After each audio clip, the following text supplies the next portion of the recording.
I was not expecting the dramatic music. What was that? I don't know. I was not prepared for that. It freaked me I out. thought you'd plan some surprise for us. No, I No. just thought it'd be a countdown. I didn't expect the music. Hey, everybody. Welcome to the 850th. I'm all thrown off now. I'm expecting something I am too. very dramatic to happen.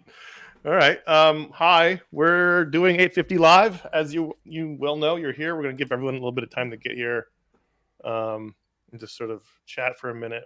You can watch us do our prep and get ready for the show.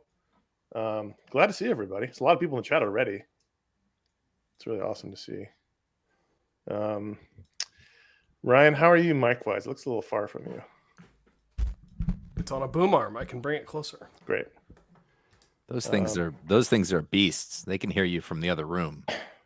He's got to be careful he doesn't exhale too loud. He'll blow the diaphragm. Yeah. This doesn't have a We've talked about this, Josh. This doesn't have a diaphragm. It's not that kind of mic. Okay. We've been over this before. So I was making a sort of a joke, and you just did what my autistic son does. Actually, that's a different thing. All that suggests to me is that you're wrong a lot. Well, no, that he doesn't understand sarcasm or the point of the joke. Interesting. Josh. There's no diaphragm. Josh's video is not matching his sound. It doesn't really matter, but No, it doesn't.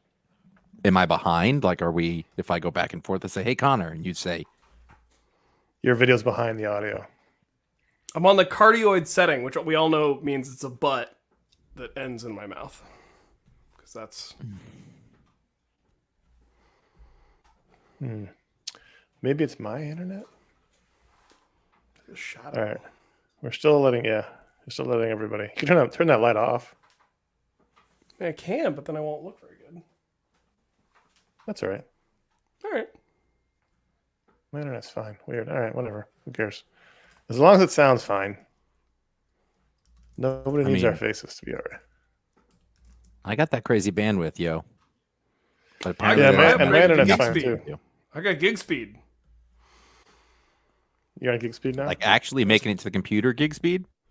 Yeah, it's like in the 800s. I get a gig down there wired to the thing wirelessly. I can't get that anywhere, even though I bought the thing that said this will make this work. I have faster speeds than I had before I agreed to pay less money for gig speed because they were running some promotion. Sure. Okay, so Ryan and Josh both delayed. Okay, so it's not just me. All right, that's fine. Ryan, you have the script. Josh has the script. Maybe Connor's just ahead. Connor's now moving. I'm in Australia. I have a printout of the script. I had a feeling Australia was going to come up tonight. Like it was just like I had a sense this was going to be Australia night. All right, so everybody has their scripts. Yep. I mean, you sent it. So we there's no ad read. We have patrons in the middle, and I wasn't paying attention, so there's no ad at all for this show. No ad at all. There's patrons in the middle. And it looks like this converted all of my punctuation into weird characters. That's fun. Guys, the audience doesn't have the script. Hopefully, if we want to put it on Discord or something. When I no drop it Patron later, powers. it's not a problem. Yeah, there's Patron powers in the middle. There is? Am I? Halfway through. Who? And unlike recently, each one of us has to do one. Oh, it's the anniversary show. So. All right, everybody ready? Everybody has water? Everybody has what they need? I do have water. It's got bubbles in it. I hate bubbled water. I've tried so hard to switch over to bubbled water, but like one out of 3 of them I can finish. I get about halfway through any of them. Just like, ugh. Once in a while, fine, in the right setting, but for the most part, I don't find it refreshing. I find it the opposite of refreshing. Okay. I'm parched. What happened? I'm drinking this sparkling water. I go. Someone in the chat said I would have picked Gotham Year One. You don't know that. You don't know that. We haven't talked about it yet. So, cool. All right. Well, should we get started? I mean, everybody good? Yeah. All right. As a reminder to everyone in the chat and in the show, We're going to do the pick. We're going to do the patron pick, and then we're going to get into the emails. Lots of fun ones. Not a lot of off-topic ones. Everybody's really laser focused on comics this year. Huh. There's a blank page. There's nothing on this page. Do you need me to print something out? No, you're good. That paper went about 8 inches. Okay. All right. Let's roll. Let's do this. Everyone, thanks for being here. We appreciate it. It's a Friday night. You could be doing lots of things, but we appreciate you spending with us. Like during the pandemic, we didn't feel like we had to say that because you were home, but now you can probably go other places. Oh, if you're like me, still not totally comfortable with it. Yeah. Right before we did the show, I got an email about how warning bad signs in California. I went, nope. I closed it. Yep. Not reading that right now. All right. Here we go. In 3, 2. This is iFanboy Pick of the Week 850. Brought to you by iFanboy listeners just like you. And we're live to tape. I'm going to do it one more time just in case. What's the matter? I was just laughing. Okay. I was being amused by the He was testing out his laugh. 3, 2. This is iFanboy Pick of the Week 850. Brought to you by iFanboy listeners just like you. And we're live to tape. That's when the applause sign goes. All right. In 3, 2. Hello. Keep that. Hello. Welcome to Hello. iFanboy Pick of the Week 850. Oh, man, I finally hit puberty. It's so awesome. I've got so many things to look forward to. Why is there hair here? My name is Connor Kilpatrick, and this is my co-host, Josh Flanagan. Hello, Mr. Kilpatrick. And Ryan Haupt is here Hi. in the Ron Richards Memorial third chair. We appreciate him being here. And hey, Happy this to is be here. 850th episode. And we are iFanboy. We like comics. Every week we read a bunch of comics. And one of us, we picked the best book we read. We called it the Pick of the Week. We talk about other books on the podcast, along with other book. We talk about other books from the week, various topics of interest, goofy nonsense. This is an old copy. I just should have updated this. Goofy nonsense, but that's the normal show. This is not a normal show. This is the 850th episode, which means that we are just doing emails after we do the Pick of the Week and the Patron Pick. We asked for your emails. You sent in tons of them, and we're going to do those. So we're going to do our 2 books, then get to the emails. So if this is your first time listening somehow, if you made it past the first minute where we couldn't speak normally, good for you. Just you. Second, second, check the show before this or after this for a regular episode. This is a fun one. This is our anniversary episode, so we're doing it fun style, and we're doing it live. We should mention, if you're not watching from the home right now, I'm not drunk already. People in the chat room are asking. We've got people in the chat watching. I can see Josh and Ryan. Is drunk. Yeah, that's not. Yeah, I don't know who that person is. I don't know who Connor with 2 N's is. We normally can't see each other, but I can see Josh and Ryan right now, and they all look very handsome. And Josh is wearing a Spider-Man t-shirt. It's very cool. Is that a McFarlane Spider-Man? I'm wearing a cicada t-shirt. That's not as cool as McFarlane Spider-Man. I don't know. I think cicadas are pretty cool. 17-year cycle. I saw this on a rack, and I was like, I'm buying that. It was the most immediate t-shirt purchase I made. Hey, Mike Roma's in the chat room. Quick reminder and a warning. This is a review show. There'll be spoilers for the two books we're going to talk about, and who knows what else will come up in the midst of the email discussion, so you've been warned. This week, Josh, you had the Pick of the Week. I did, but I refused to do it, so somebody else is going to have to take over. Anyway, It's the first time hearing of it. Pick of the Week. Wouldn't that be weird? Yeah. Today you're going to do this, Josh? Pick of the Week is that Texas Blood number 18. It's time to make a stand. That Texas Blood number 18. And when I'm reading through my books, I read a lot of books that I found interesting. In fact, many times I was like, oh, this has been fun to talk about on the show, and we're not going to be able to. Yeah. But I got sort of the end of the stack, and it was a relatively light week. It wasn't nothing. It wasn't like one of those weeks where we had nothing to read. It was like a middle of the road. I had like 16 books. Yeah. And I had to sort of go through them, and I was like, I can't think of anything I liked better before or after that Texas Blood. And we've been building to this, and we, each of the issues, and especially in this arc, have been pretty spectacular. And if you listen to the show last time or you read the book, you will have known that the killer showed up at the lady's house At the end of the last issue, he had a sandwich, and he was lying there in wait, and she was playing a good Samaritan to somebody who lost another guy who lost his daughter to the killer. And you see him go towards the house at the end of the last issue. You're like, don't go in there. Classic horror movie thriller stuff. It was and it this was is it was the cliffhanger. It was the big yeah. The big And so this is they go in the house, and you sort of see everything that happens, and it is fraught with tension. There is pages without any dialogue. There's pages without much dialogue. It was exactly what I wanted it to be, and at the end of it, I wanted the next part. And then, throughout the whole story, we've been talking about the storytelling, but sort of every page, it just has some really nice comic book storytelling. It's not super complicated stuff. It's running for the phone, dialing, looking harried as you talk on the phone, and then, just these little tiny things with all of this tension that is in the room and sound effects that are indicating stuff that's going on. Things that you would do cinematically, but in comic book form, which is appropriate, to the medium.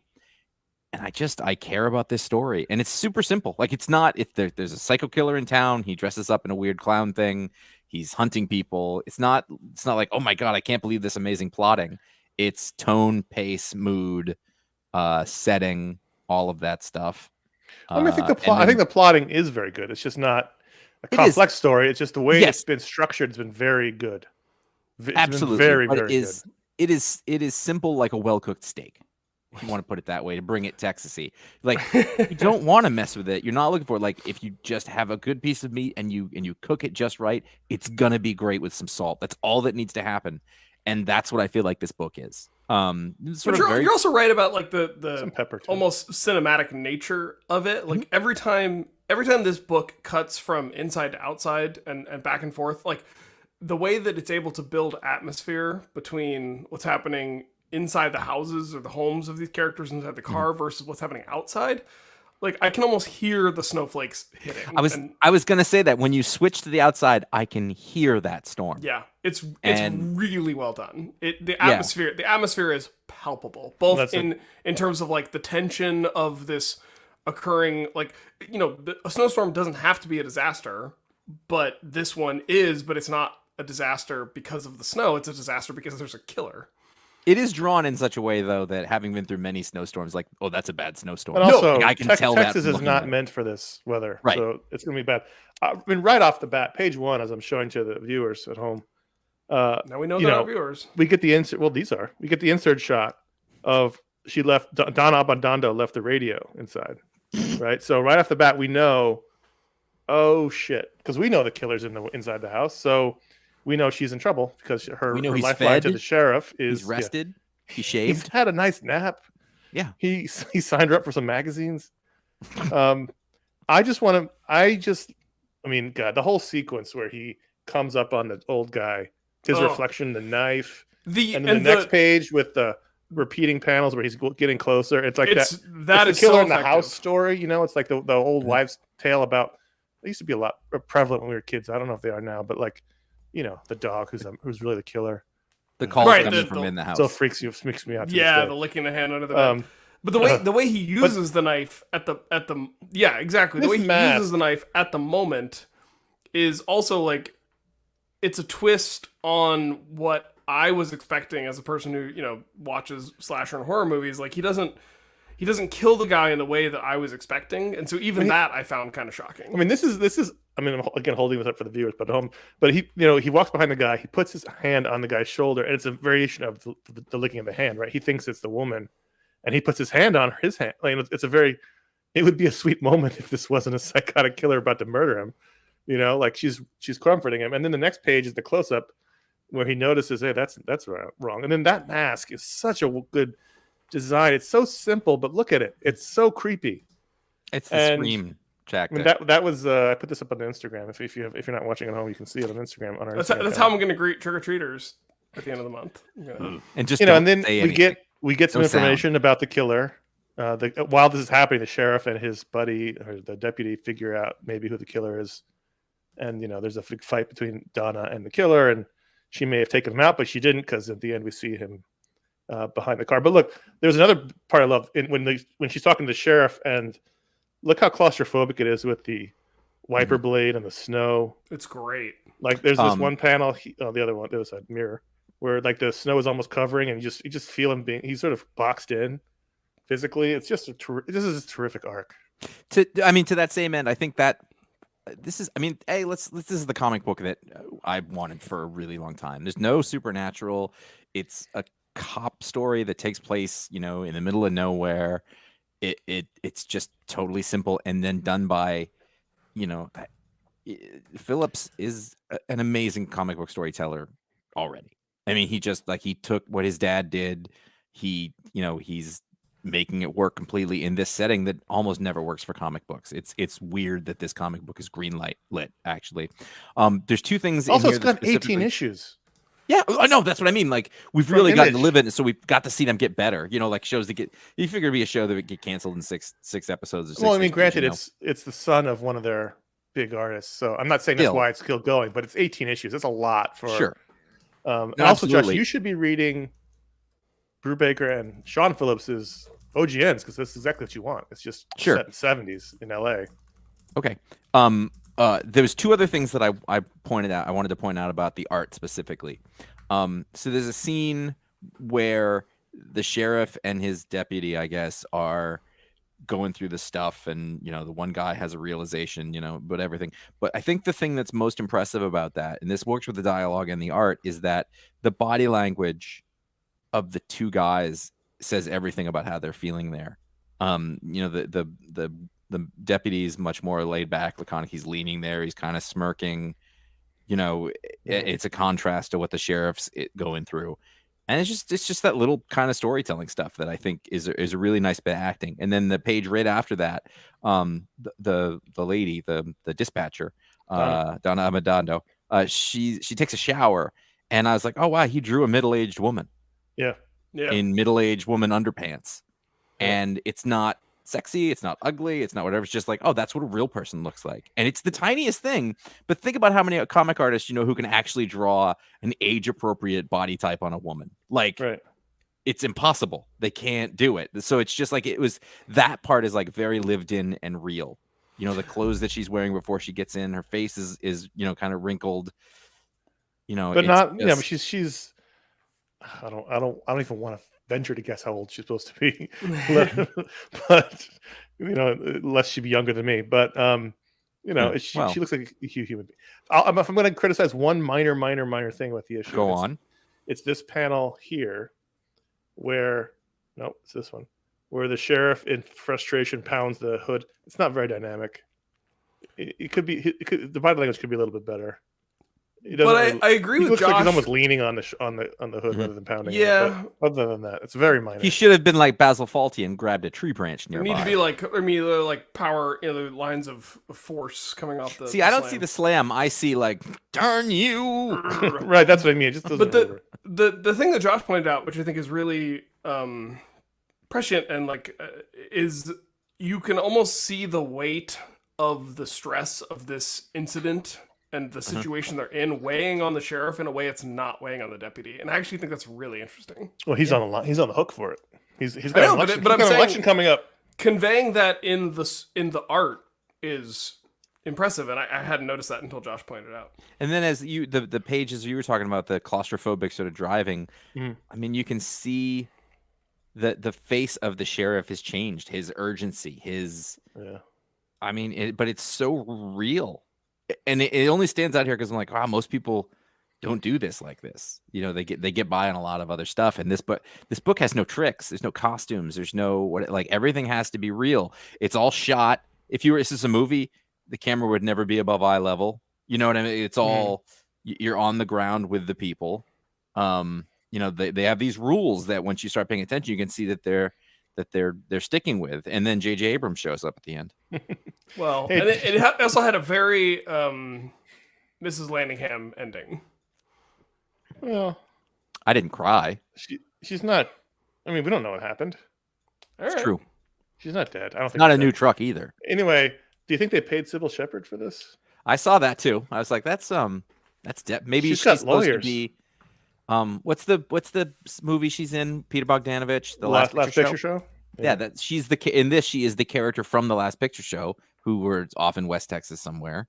This is the year after that. Oh, sure. I'm just saying, like, yeah, what if her lawyer's a comic fan? All right. You're not wrong. Very good issue. Very, very good issue. It's been a terrific arc. I think each arc gets a little bit better. Yeah. And this, I mean, I really enjoyed the last arc with the homicidal cult people, but this has been a really terrific. I just love that that last issue had that cliffhanger, and then this one absolutely delivered, but they still left us with another one and wanting more. So there's at least another one to this arc, and that makes me really happy. Yeah, I mean, this should be the second to last issue of the arc. So that's the cliffhanger of it. It was a great ending. I'm super excited to see how it wraps up. So that was the book we wanted to talk about. But over at patreon.com/iFanboy, every patron of the show gets to vote to add a book to the rundown. And this week they had a very important job. They had to vote on only one other book we were going to talk about in the show. And they took it seriously, and we had a lot more patrons show up to vote than normal because I think they were taking it seriously. But the winner, far and away, by a 2-1 margin over the second place book was Gotham City Year 1, number 1, from Tom King, Phil Hester, Eric Gabster, Jordi Belair, and I believe it's Clayton Cowles. How do you feel being the only person not on the cover? Yep, it's Clayton Cowles. Well, he had to be in on it, so it wasn't like a surprise for him. And that's the insult to injury. He had to do it. Or he made the noble self-sacrifice. He was about to put his name on there. He thought, you know what? If I put my name on here, it's going to throw off the whole thing. Letters aren't put on covers. They had a whole, for a long time, colorists weren't either. But then they had a whole thing with like the colorists. They said, okay, we'll put. But is that like a rule? You could do it. No, I mean they're not putting on the covers. And for a long time, it was the colorists weren't either. Anyway, that's not important. This is a new miniseries from Tom King. It is set in Gotham. Obviously, it's called Gotham City Year 1, and it is set in the past. It's not Black Label. Seemingly takes place in DC, which we'll talk about, and drawn by Phil Hester, who was a big deal in the early 2000s. We're big fans of. And what did we think of Gotham City Year 1? I have a paper copy here because Carol and HR likes paper copies. I don't know that I was looking forward to it. In terms of, I wasn't not looking forward to it. I just, I was like, all right, I'll check it out. It didn't feel to me like one of the big ones because I guess it's just another Batman story. It's a Slam Bradley one. Like it's just a version of whatever. But you know what I mean? There's a Batman in it. Well, we'll get to that. But I kind of was leaving it room to be surprised. Like on paper, the story, like if you just tell me the pitch and not tell me who's involved, they're like, yeah, whatever, it's just fine. But I know it's Tom King. I know it's Phil Hester. I love Phil Hester. Yeah. I like the guy an awful lot. Yeah. But he, as a writer, he does one thing. As an artist, he does another thing. And he just destroyed Phil Hester. It's really good. It's some of the best Phil Hester I've seen in a long time. In fact, at some point, a few pages in, I went, because I don't remember things. I went, God, who's drawing this? And I went back. I was, oh right, it's Phil Hester. Like he's doing. I mean, this is it's at least equal to the best art I've ever seen from the guy.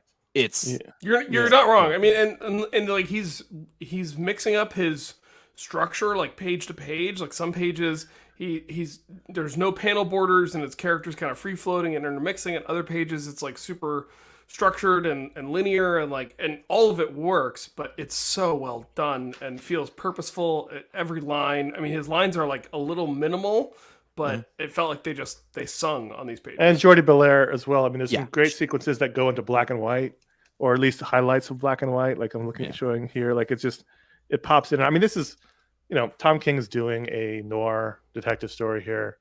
Robert Mitchum is playing Slam Bradley, and I mean, I think my first instinct was like, isn't this pretty much what they're doing over in Yes, he's doing it better over in the Human Target. Sure. I liked this. I did. There was a couple of things that made me roll my eyes a little bit, not like fatally, but just like okay. But the story is basically the Limburg kidnapping, but with the Wayne family. So I did go, that's a little on the nose, but it went away from that. At first I thought, I know this story. I don't mind that. It's just the elements of it. So Slam Bradley is a PI in Gotham in 1961, and Dane comes into the office and gives him an envelope with some cash and says, take it over to the Waynes, because we know from the first page that the daughter of the Waynes has been kidnapped. and he does, and suddenly he becomes a suspect. And then as we go through the details of the kidnapping, it's very, very much like the Lindbergh kidnapping, and we go from there. I first rolled my eyes a little bit when he saw the note and it had the bat symbol written on it, and it's sort of the kidnapper's calling card cipher. So this is how you know it's me. It's like, okay, I get it. It's in Gotham, fine, whatever. But then later on, when they call the kidnapper the Batman, that's when I really was like, oh, you didn't need to go that far. I'm cool, but see, that's the part that I didn't expect. Like if we're talking about an alternate world, and what happens if the Batman's a bad guy? But no, it's not an alternate world. They're just calling him the Batman because he wrote a bat on it. And then at the end, we see Slam's been telling the story to Batman in the present. So I just rolled my eyes. You don't need to go the extra step of using the bat symbol as a identifier, and then having whatever Henry Wayne or whatever his name is, Richard Wayne. Yeah. Richard Bruce Wayne. Yeah, which confused me because I'm like, is this Dick? Is this like what's happening here? So they really missed a chance to do David Bruce Banner. Bruce Wayne. Yeah, that's a good idea. So Richard Wayne says, "I call him the Batman." I thought, that's an extra step. You don't need to go. But that was minor. Otherwise, I really liked it. I like this a lot. This might have been my pick. It could have been. It could have been. I didn't love it, but I was really impressed by it. If that makes sense. Like, I enjoyed it. I will read the next one. I'm really looking forward to it. It's just really gorgeous. It's interesting. I like Slam Bradley. He's been around for a while, but he got brought back. When was it Darwin Cook's Catwoman with Ed Brubaker? Is that when they brought Slam Bradley back? He was in that, yeah. Yes, he was in that. That's the Slam I like. I like mid-50s in love with Catwoman Slam. This Slam is in the present's like 80. I also really like. I like when we see the Waynes. I feel like a lot of times it's the Wayne Foundation or it's a single building in Gotham. Right. I like when we see the Waynes doing other things in Gotham. So this issue ends with the Wayne Industrial Refinery, the future of Gotham, but it's now in ruins or whatever, and as a source of criminal activity. Right. So this is Thomas's father. Bruce's father. So this is Bruce's grandfather. So we don't know what those Waynes are up to, and it was Thomas's do-gooder spirit as a result of his father being an asshole who was going to raise the black side of town to build a factory. That would be that's in interesting. Keeping with U.S. history. All right, so that's interesting, is to see where Thomas's instincts came from, which were clearly from his dad being a jerk. So this isn't technically Gotham City's year one. No, it's not at all. I don't know why it's called this one bit. Well, it's just the branding. No, Josh, I know it's the branding, but this is set in 1643. It's funny that I had just reading it. I don't think that I remembered the title. In fact, when I was looking for it, I was like, "What's the one with Slam Bradley?" But so I was just thinking I was reading a Black Label book, quite honestly. And you said it's not Elseworlds, and I was like, "It isn't." And I was like, "Oh, no. I guess not." That's even a great cover by Hester. It's Slam a great. Bradley, I was year 80. Constantly going fuck, like because it's. I like Phil Hester a lot, but this is very, very, very good Phil Hester. If you haven't, by the way, I talked to him a few years back on one of the Talk Explodes, Phil Hester, and he's the best guy. He nearly died. He very nearly died, and then he came back, and however many years after, I'm sure everybody considered him past his prime. He does work that looks like this, and that is laudable. Yeah, it's a really great point. So let's do ratings on Gotham City Year 1, Issue 1. Ratings out of 5. Ratings 4.5. I'm giving it a 4. I'm between 4 and 4.25. I'm going to give it 4.25.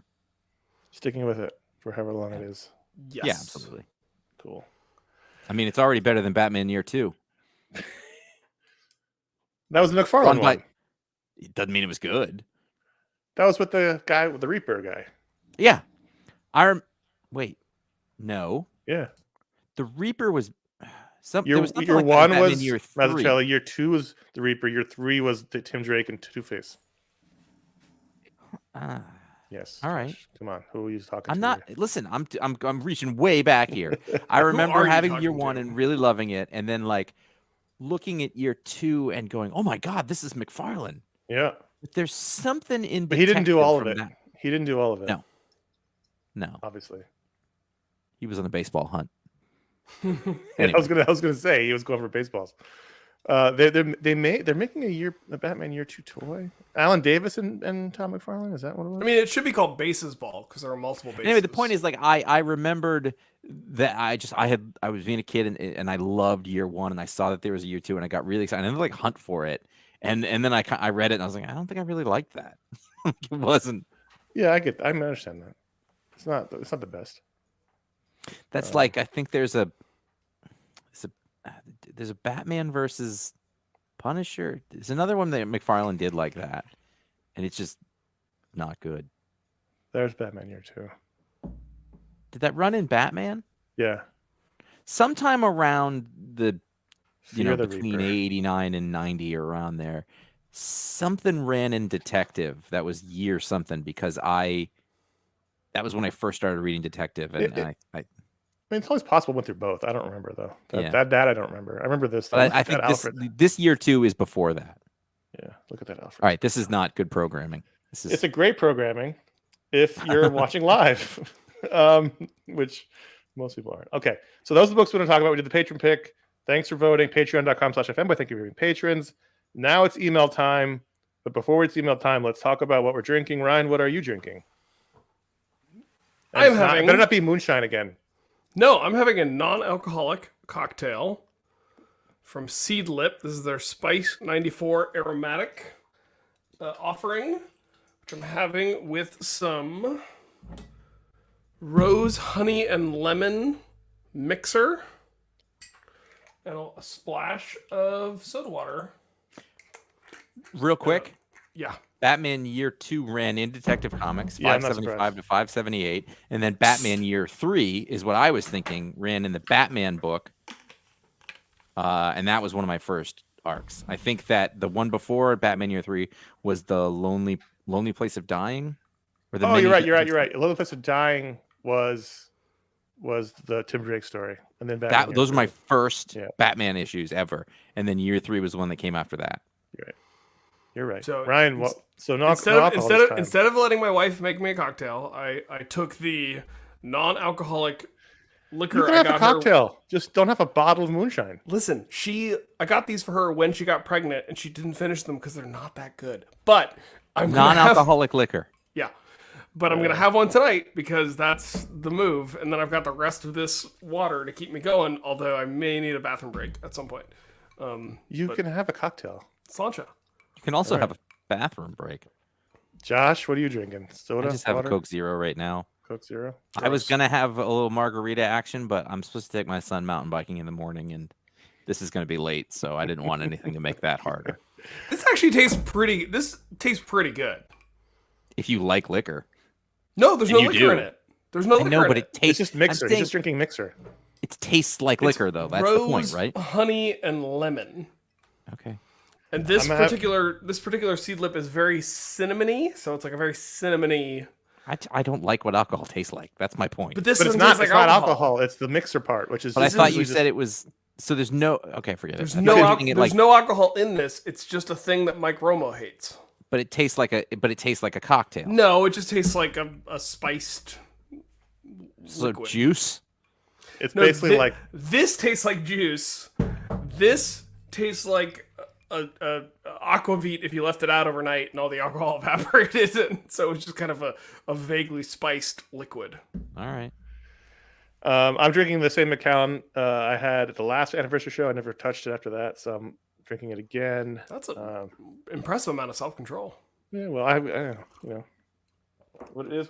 So I'm going to be drinking that. I guess I'm the only one drinking alcohol. I had my Z-Biotic before I drank it. I was going to do that too. But so I meant to pull up a shot of espresso so I'd have some energy, and I didn't. I'm going to need to go to sleep immediately after this. All right, this is exciting. Everyone is old. Let's talk about emails. So you wrote into contact@ifanboy.com, and you sent us a bunch of emails. We're going to try to do as many as we can. We usually can't do them all. We thank you for writing in. If we didn't get you on the show, we're apologizing right now. And again, as always, for the sake of time, we removed the platitudes from the emails, but some of you wrote really nice things that were really heartfelt, and we thank you for that. Some of you didn't, and that's fine too. But we do appreciate everyone who wrote in and said something nice. We just don't have time to read all that. So First email is from Ryan M. from Cincinnati, Ohio. His name's Ryan Maupt. Ryan Maupt. I used to live in Cincinnati. I know. You did. Well, you think that hideous chili's the right thing to do? I bet Ryan M is a Gold Star guy, whereas I'm a Skyline guy, and that's where we differ. Ryan M says, I think about this question every time I look at my unread stack of comics over the past couple of years since the birth of my child. Connor has mentioned he's never read Peter David's Hulk. Josh has mentioned never reading the Marvel and the IDW run of G.I. Joe. What would be your ideal way to read a big missing run? Vacation binge read, one issue each week to add to your stack, a trade or two at a time? I'm asking for ideal, but you can also answer your most likely way to read. I mean, normally a binge read on a really good book is worth it. What would you do in like but single sometimes issues? like the trades and stuff? Or? Those, I don't care about that. I mean, ideally, if I was doing that, I would like to have a big stack of sort of ratty comics that are in a full line that I got from like a box at a flea market. That's ideally, that's a keep, but the reading experience, I'd be 100% cool with that. I do find that the 80s comics and early 90s comics are excellent, but do not necessarily lend themselves to reading tons of them at a time. Like, you need to take a break on that shit. Modern comics, they're done like episodic TV, and you can go from one right to the other. I'm trying to think the last time I did that. I know at one point our Comixology access changed, and I had access to the entire run of like everything Garth Ennis ever did. So I read through all of Hitman again. I read through all of The Authority, Kev, just anything I could find that he'd written. But that was a lot of fun. That was I can't put it down time. I wrote on the iPad. Yeah, I mean, there's just no bad way to do it, right? So I don't know. I disagree. I think vacation for me is not like catching up on an old run. No, I was talking about physically, like stack old issues versus a bunch of trades. Like, there's no physical bad way. I wouldn't do it on a vacation. That wouldn't, just because we do this for. You're specifically a novel reader on vacation. You bring a huge pile of books, and you're like, these are what I'm going to read. But for me, I haven't been on a vacation in 8 years, so I don't know. Sure, but like. To me, the vacation is the time to dig into a long form story like a novel. It's not the time for me to catch up on back issues of a. Tell you what, in that same vein, comic books are terrible for traveling. They're heavy, like if physical, certainly. They're heavy. You read through them quickly. Yeah, right. So the iPad's better for time. The time spent enjoying them to weight ratio is bad for travel. I will tell you, the last time that I did go on an actual vacation, my wife and I had no children. We went to a place. We went to Turks and Caicos, and I had just gotten an advanced copy of Seven Eves, and that's all we did. We just read nonstop for 3 days. That like it was. What are we gonna do? We're gonna do nothing. We're gonna go by the beach or the pool, and we're gonna read. And I just like days reading Seven Eves. It was amazing. Should the time ever come and I ever have a chance, so yes, I'm going to read Peter David's Hulk. It's hard. That's hard. Vacation is not the time to do it, though. No. I remove vacation. That's just an option. I'm saying, I'm trying to decide in my head if I would want a stack of trades, or if I'd want to. I mean, I don't. Reading issues would be super fun. I don't want them afterwards. Yeah. That had nothing to do with what I was saying. I could give them away as I go. But as far as like reading, I think it's fun, and you have the Oh, sure, you get the ads. The chapter is in your hand. When you're done with it, you're done with it. But I can feel the old cover, and it's kind of slipping a little.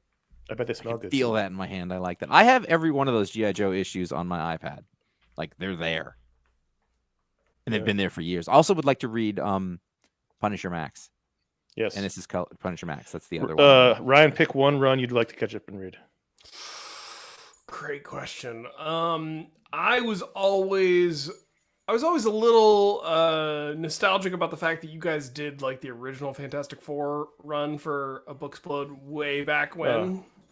And I always told myself I'm gonna do that and then like listen to that episode. And I listened to that was a video show. Video show, but like I never actually did, and old comics can be a challenge to get through, but like that was always one where I was like, I wish I had that sort of institutional cultural knowledge about like what happened. That one's worth it.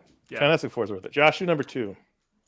Dan C. of New Jersey Given that we've seen movie or TV adaptations of everyone from Shang-Chi to the Clandestine in Ms. Marvel and even the Polka Dot Man in James Gunn's Suicide Squad, should we discard the notion that there are any characters or concepts that are too weird, too silly, too comic booky to be adapted to the screen?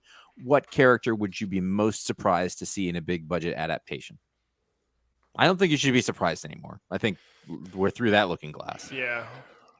Apparently, I have a character though. I'd be a little surprised. Is not happy with where Blade is at right now. Oh yeah, so. it's falling apart. I would be a little surprised to see like a full-on faithful Galactus.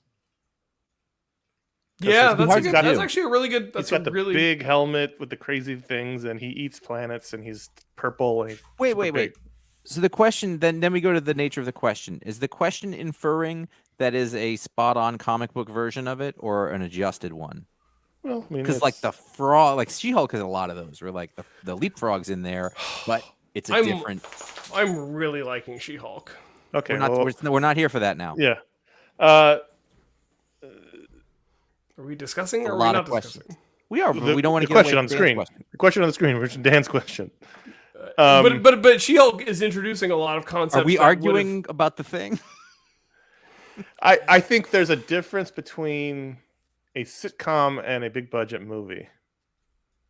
And you can introduce silly concepts in a sitcom and be fine with it. Whereas if it's like a serious Fantastic Four film and I'm trying to think of an example. Big purple. I mean, it sounds like they tried to do a serious Fantastic Four film with Fantastic, and it was a disaster.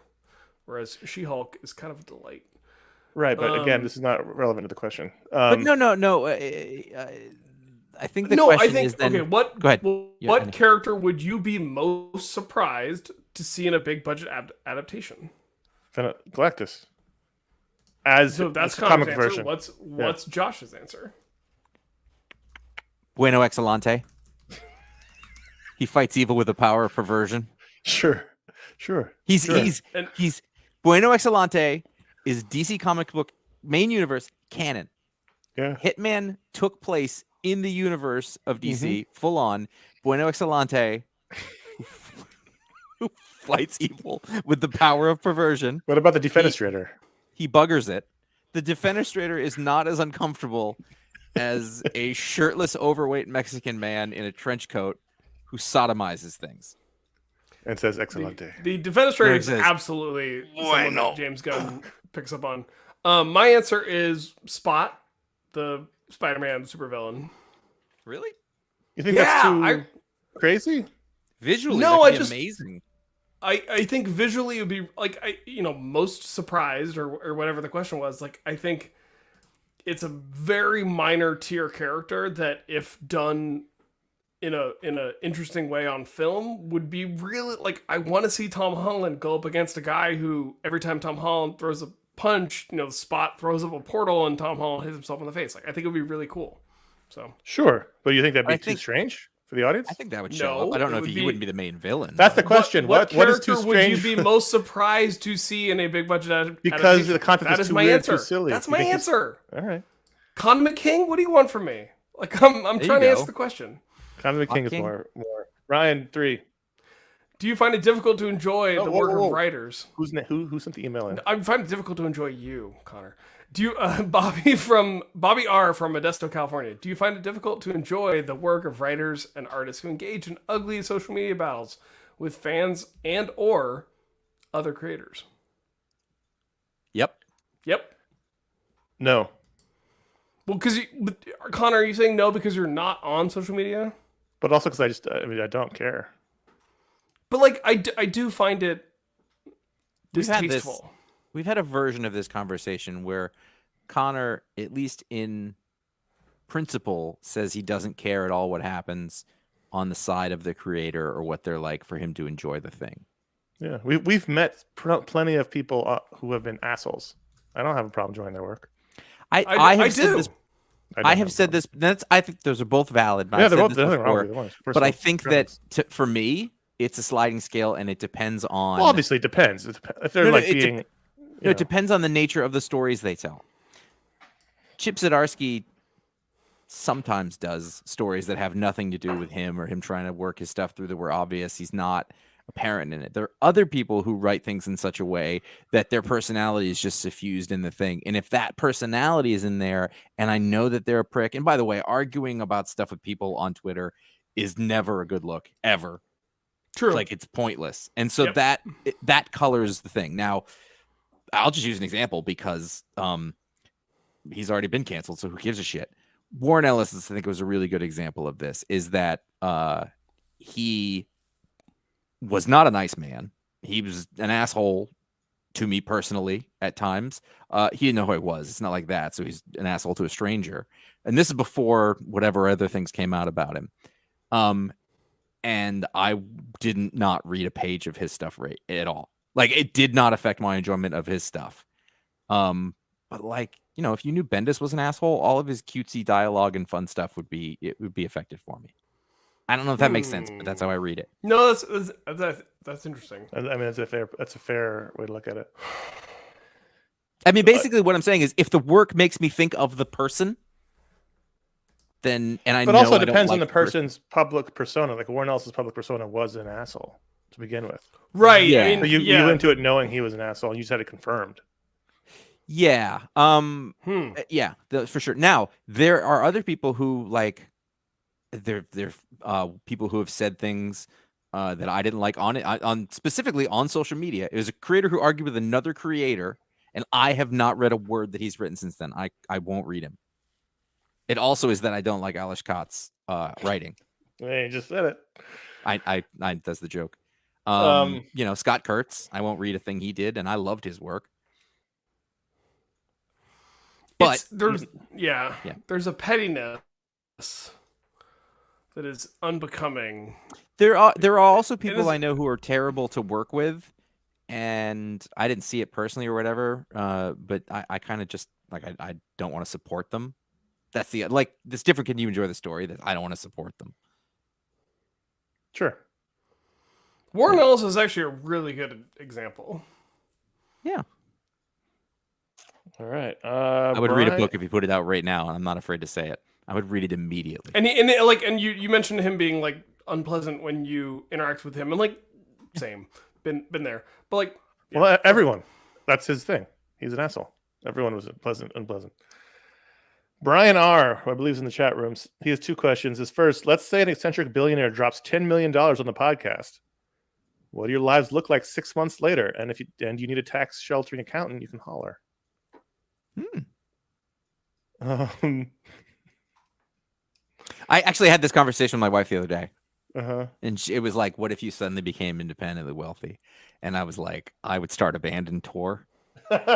It's literally what I would do. I would start a band, and I'd spend all my time trying to get really good and find people, and then I'd just tour places. And I might even, if we're talking a ton of money, I might even hire another band to attract people so that my band could play. I thought you were going to say hire another band to play behind the curtain of your band. No. I actually want to play and write music and do all the stuff, but if whatever it takes to get people to go to the shows. Not like I don't want to pay them, but you know, like some way get a ringer, you know. I would do that.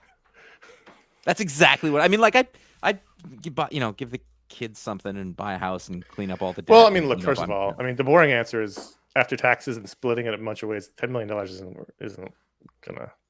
You guys have made this argument before. Yeah. Oh, you know what? I actually read the word billionaire, and I heard 10 billion, but it's 10 million. Yeah. Then you're talking 2 million, and it's just like, oh, that's just invest it in something. You can't stop working at that point. No, not at all. Working. Yeah. It's that. What was that line from Succession? $5 million, you're the poorest, richest man in the world. It's boring, but I would love to get to a point where just do this all the time, but that's probably not enough money. I'll be on tour. It sounds crazy. I guess I could do it from the road, but it depends. Let's say it's $1 billion because I think it's more interesting that way. Sure, $10 billion. Sure, I almost start hunting people. I mean, like 10 million. I mean, yes, it's awesome. It would change everything, sort of. But like 10 billion, you can start to get stupid. You're like, I would do this from a jet, like that kind of thing. I mean, look, the most fun I've had professionally has been though. When we did this a full time, and I'd love to just do that and not worry about it. But that's the way it goes. Brian has a second question. You don't think you get burnt out by this point doing the website full time? No, I wouldn't do the whole website. I would just do this. I would do probably some more shows and things, but Different kinds of shows. The shows. Yeah, we could do some kind of show nobody's daily even shows or something. I don't know, heard what of kind of shows? before. What Ryan? What would you do with we'll say the billion? With the billion, what does that look like for you? Well, I mean, I think you guys would give me like maybe $1 million. So I'd get like okay. Don't. I'd get like 1% of it. The question is, what's your rich person fantasy? Pay off my mortgage. Oh Jesus, fuck it! The two of you. No, I'll tell you. Well, I'll tell with you the what I tax do. implications, I mean, maybe I would get a new Honda Accord. I'd even get the leather seats. But That's because I was going by the Josh, number in the question, which is low. You're making fun of me, but I actually would. If anyone in the chat has like actual insight in this, I'd appreciate it. But I would get a Jeep Wrangler 4xe, which is the Jeep plug-in hybrid, where you can drive like 40 miles on battery and then switch over to the engine. I think that would actually be kind of perfect for my lifestyle. So I would buy one of those electric buses. The Volkswagen bus. Oh yeah, those things are fucking cool. And I would buy a teardrop trailer so I could camp like a $20,000 teardrop trailer with like solar panels and stuff. And probably just buy some land up in the mountains so Really that far when, north. when shit goes down, I would have somewhere to hide out. Meet Woody Harrelson. Would you stop working? No, actually, I don't think I would. As I said, I wouldn't have a real job. I mean, I guess the being in a end. band is I mean, a like job, I but- wouldn't. The real answer is Josh's life gets way less stressful immediately. Yeah, immediately. That would be the thing. Because the I thing is this. support There's Josh's people life who being listen. less There's stressful. people who want a job and a career and a thing they want to do. I just want a job to pay for all the other. No, stuff I just they meant wanna like right this very moment it would get less stressful. Oh yeah, totally. Oh, I mean, Just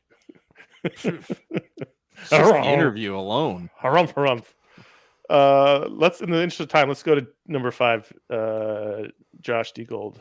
So then D Gold says, I've been thinking about this question since before you were born. What? He's If got 2 Green questions, Lantern- actually. 2 questions. If Green Lantern uses his ring to create a construct of freshly baked meat lasagna, would that lasagna feel, taste, and digest exactly like real lasagna does? I don't think he can do that. I mean, It would They be go hard. back It and would, forth. it would be lasagna made out of hard light. It would. I mean, my wife would be happier with it because it'd be green and non-caloric. yeah, does it have yellow in lasagna? Isn't that But cheese? it doesn't make organic. Like when he makes a person, it's not like it's a. But like It's he like a can do mannequin. he can make like a cushion. True. Wait a minute. Mm. Can you have sex with a light construct? Whoa. I mean, how hard do you want to try? Look at the time. I gotta go. I mean, that's a good question. So when he It's not a good question. Wait, no, Josh's question. when he makes a person, is it like a fleshy person, or is it like when you touch them, or do they feel like plastic because it's a hard light construct? No, I figure it's real because the energy can sort of form it into whatever it needs to. I always think of it as a real thing because it's better than just like a 3D printed shape of it. It's gotta move. I've said this on the show before, and I stand by it. And I think one of the coolest things that Jeff Johns did with the Green Lantern mythos is that Kilowog's ring is the only ring, for whatever reason, that produces sound. And so all the other constructs are actually just light, and they don't make any sounds. So I feel like that would make the lasagna or person you're trying to have sex with much less appealing. I believe that you could get a texture that would be like lasagna, but it wouldn't taste like anything. No, it wouldn't. But it wouldn't sound like anything either. Right, but but isn't some of the sound coming from the friction of two objects making contact? But the property, I guarantee if you ate a property of silent what you're lasagna, biting into, you'd be disappointed. Listen, I don't like lasagna anyway. What? Don't eat cheese. Don't. I don't not listen. This for the is last just a fucking thing time. he's got. I don't eat cheese. I wish I did. It's fucking annoying. Mostly because when you say you don't like cheese, everyone says, you don't like cheese. Like it's a fucking choice. You're like the homophobes of food preferences. Josh, read the second question. Wow, we're getting salty. We're not even 5 questions in. Josh, the second question from D Gold. Also, what is the current continuity status of Mighty Morphin Power Ranger Tommy, a.k.a. Green Ranger turned White Ranger? D-Gold, I'm glad you asked. Josh is left to go form his band. As far as I know, Tommy Oliver arguably the greatest Ranger who's ever held the coin, is still the White Ranger holding Saban, the White Ranger sword, operating the Tiger sword. Josh, back up from the mic a little bit. You're too loud. That's on purpose. I gotta answer this because it's important. People asked.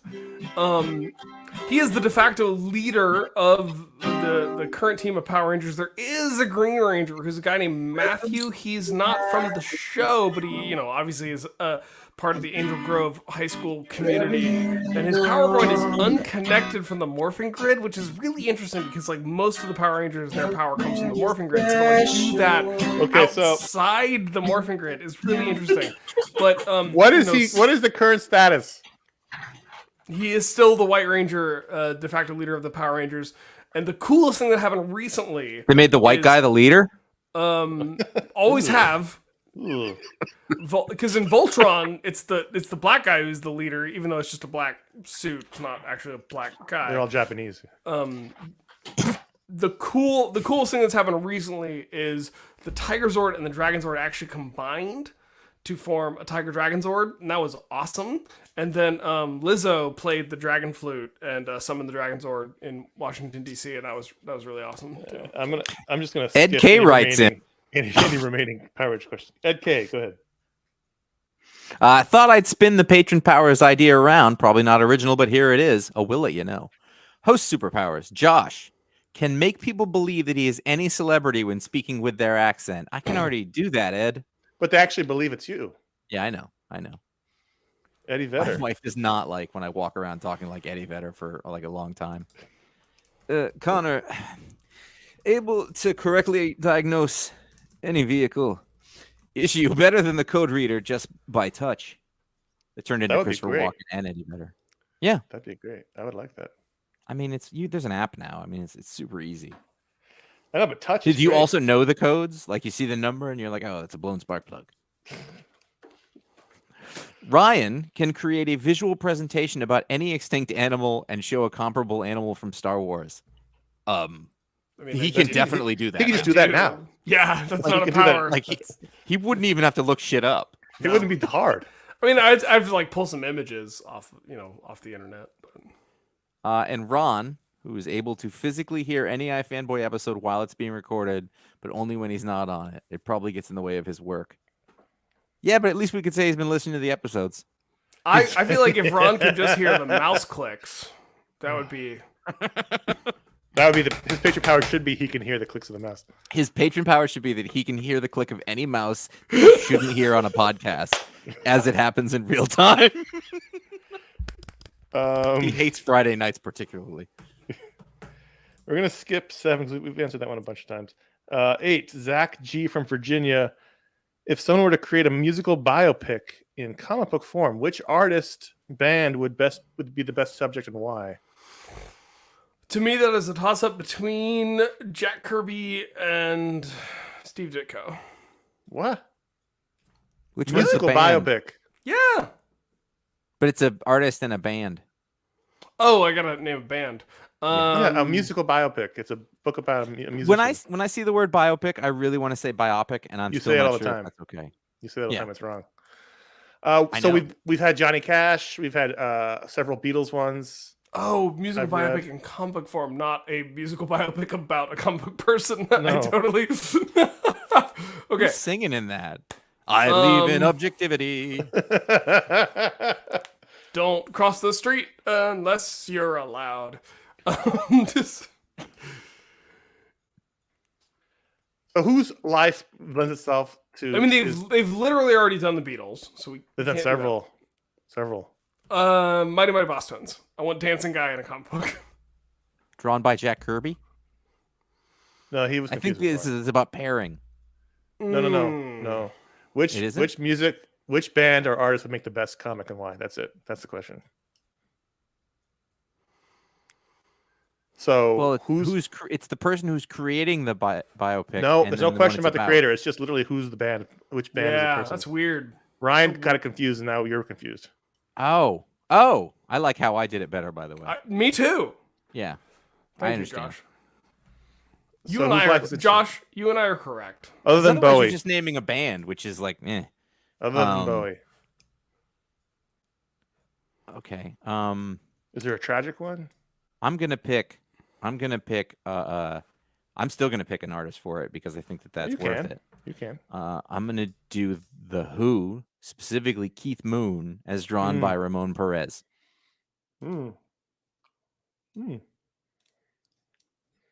It's tragic, but in like a slow car crash kind of way. You could do almost exactly the same one about John Bonham. This is going to sound a little strange, but Josh may get it. I don't know if it'll work, but I think it's got enough. And this is not because it's visually, there's not a lot of visual flair to it, but I think a story about George Jones would be really interesting. It would be. I think Robert Johnson. Let's go super old school. Devil I at the Crossroads. guarantee you that has been done in indie comics short form many times. Well, I'm not saying you're wrong. I just if you want to find that, I'm pretty sure that's out there. I said Mighty Mighty Boss Tones. I got nothing from you two jamokes. So. I saw them. They played at a college. That was my first stage dive ever. And last. I did not know that. I saw them. I was at the Ben Light Gymnasium with Josh. You're a not with Josh, but stage diver. I'm not. It was a punk show though, but he started pulling everybody up, and I was like, "Well, when does this happen?" They were full Bostoning it. They were fun. Yeah, they were. It was super fun show. It being super fun show. Ryan, do 9. Martin S. Has your view on slabbing comics (CGC) changed at all over the past 10 years? As I move to more digital, I am thinking about downsizing my collection.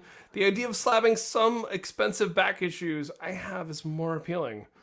I don't know that I've proffered my opinion on slabbing comics. I think it's stupid as hell. Well, the reason why he's bringing this up is because we did a very, very infamous video I remember early on. Oh, we talked to the audience who's listening, who may not have been around 10 years ago. No, but I remember famous Connor, so video in which we bought how did we get it at auction? Ash won. He won it as a prize. Our friend Ash won it in an auction, and we filmed a video of us ripping the slab open on the floor of Comic-Con. And people did not like that. No, and also when I look at it now, I'm like, oh, you smug little asshole. We were smug assholes at the beginning. It's quite bad. It didn't age well. I don't know that I think that most of the slabbing that goes on is very silly, and it's like a value and a price that doesn't really exist. Like a variant comic is worth money for 2 days, and in 3 months no one cares, and it's also just like this tiny little market, so it has no real value.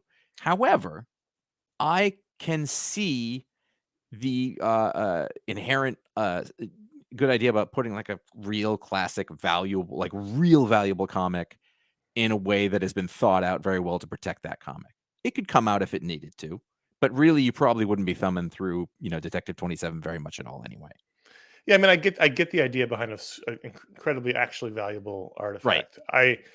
I'm against, kind of like what Ryan said, against the idea of it in principle because it should be read. Yes. And even if you're not going to be pulling out Action Comics #1 in your cotton archivist gloves to read it, I think it still should be readable. Accessible. That's what it is. Yeah. That's fair.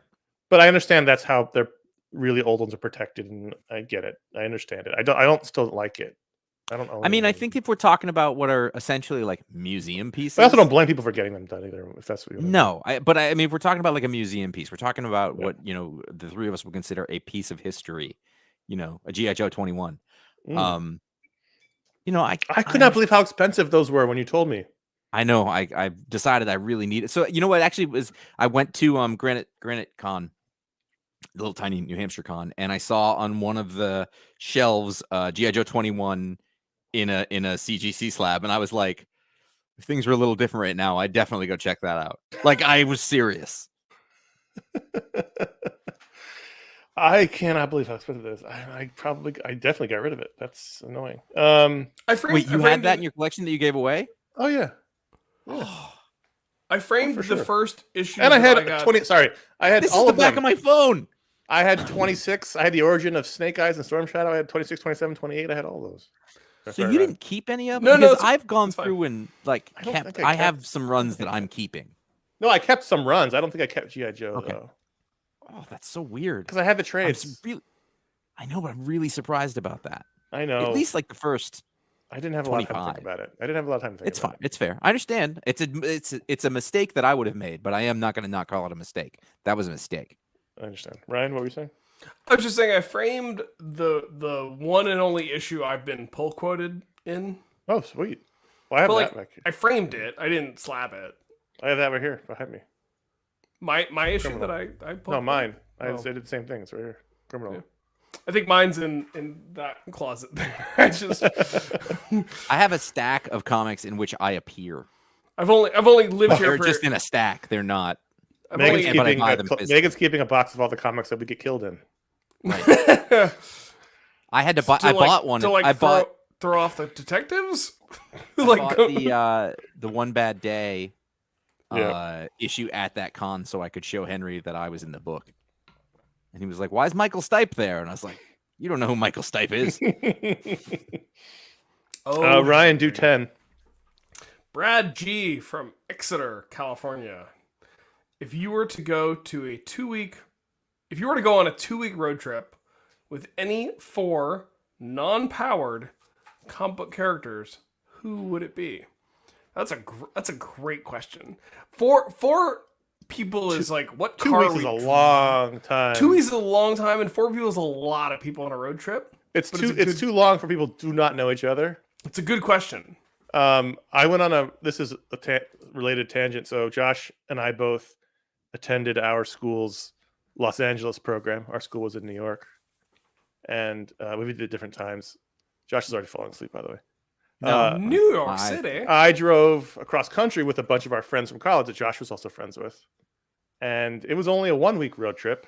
There was 4 of us, and by the end of it, no one was talking. Yeah. Really? Like anger, not talking, or out of Just stuff were to like, talk about? I don't need to see you for a while. It was me and Right. Scott and Steve and Well, that guy's a weirdo. I don't not think Scott. you knew John, Steve's friend. Anyway, Kinda, but I don't they're all remember. they're all basically nice guys. I like them. They were friends. But by the end of it, I said, let's talk in a couple of weeks. Was that that was a because you lot. weren't friends?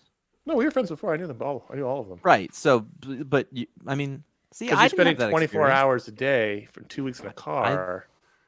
I drove. I was with friends, and it was all good. Depends The on who way you're going out, with. I It actually depends on who you go became. with. I became 2 better weeks. friends. With 2 weeks somebody. is a long time. Like 2 weeks is longer than I was on the road. You could drive from New York to LA and back. Oh, Josh did it in 2 days. Yeah. He did LA to upstate New York in 2 nights. I did it 2 nights. You But did I'm it one saying- night. You did it in 1 night.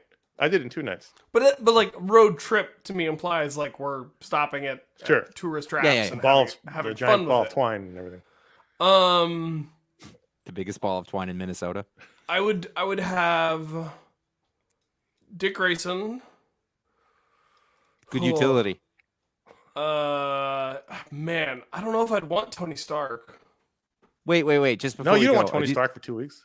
I don't think No, so. definitely not. Jesus, I can't even read him for 3 issues. These all gonna be bros? Are you bringing any? Like, because if you had Starfire along, that could be a problem. Well, she's powered. She's powered. I oh, mean, non-powered.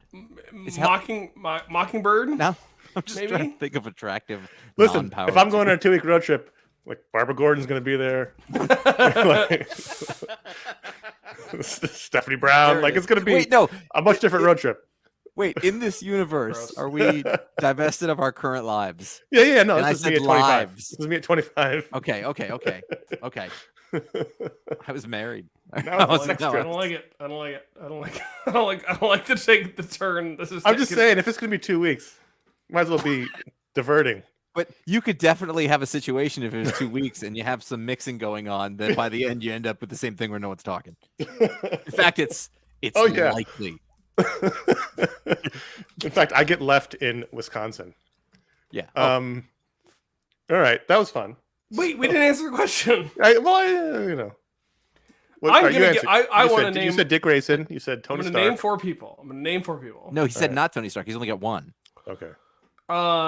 Dick Grayson, Bobby Morse, Natasha Romanoff, Ooh.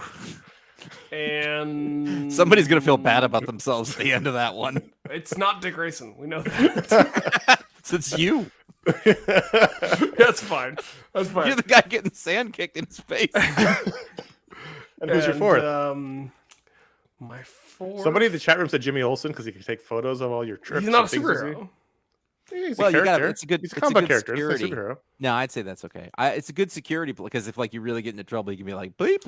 You know what? I'm gonna go full wild card. The Riddler. Your That's a trip is terrible very idea. strange. But You- you do have I mean, somebody you- filling the silence and been like, Exactly. "It's so I mean, boring." you He's wanna like, say all right, Kingpin? all right, riddle me You wanna- this. You want to share the backseat with Kingpin? You don't. You want a little Frank Gorshin. Man. I mean, like I'm telling you, my favorite non-power character is probably going to be Clint Barton. I don't want him in that car. well, Clint Barton's the obvious choice. I mean, He do you would want be sitting in the passenger seat talking about how he would be a better driver. and so would Star-Lord. All right. Does Rocket Raccoon technically have powers? Yes, he's been modified genetically. I feel like I would get along well with Rocket. All right. This next question is an audio question. We're going to see if this works. Here we go.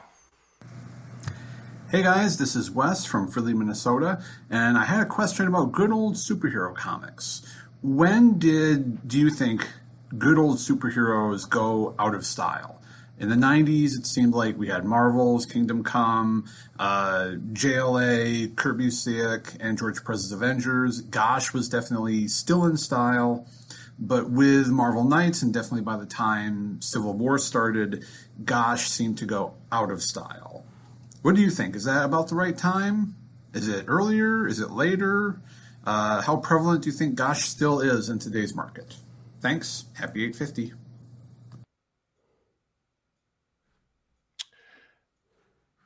I would actually disagree with him on a couple of those books. I don't think Marvel's and Kingdom Come are Gosh comics.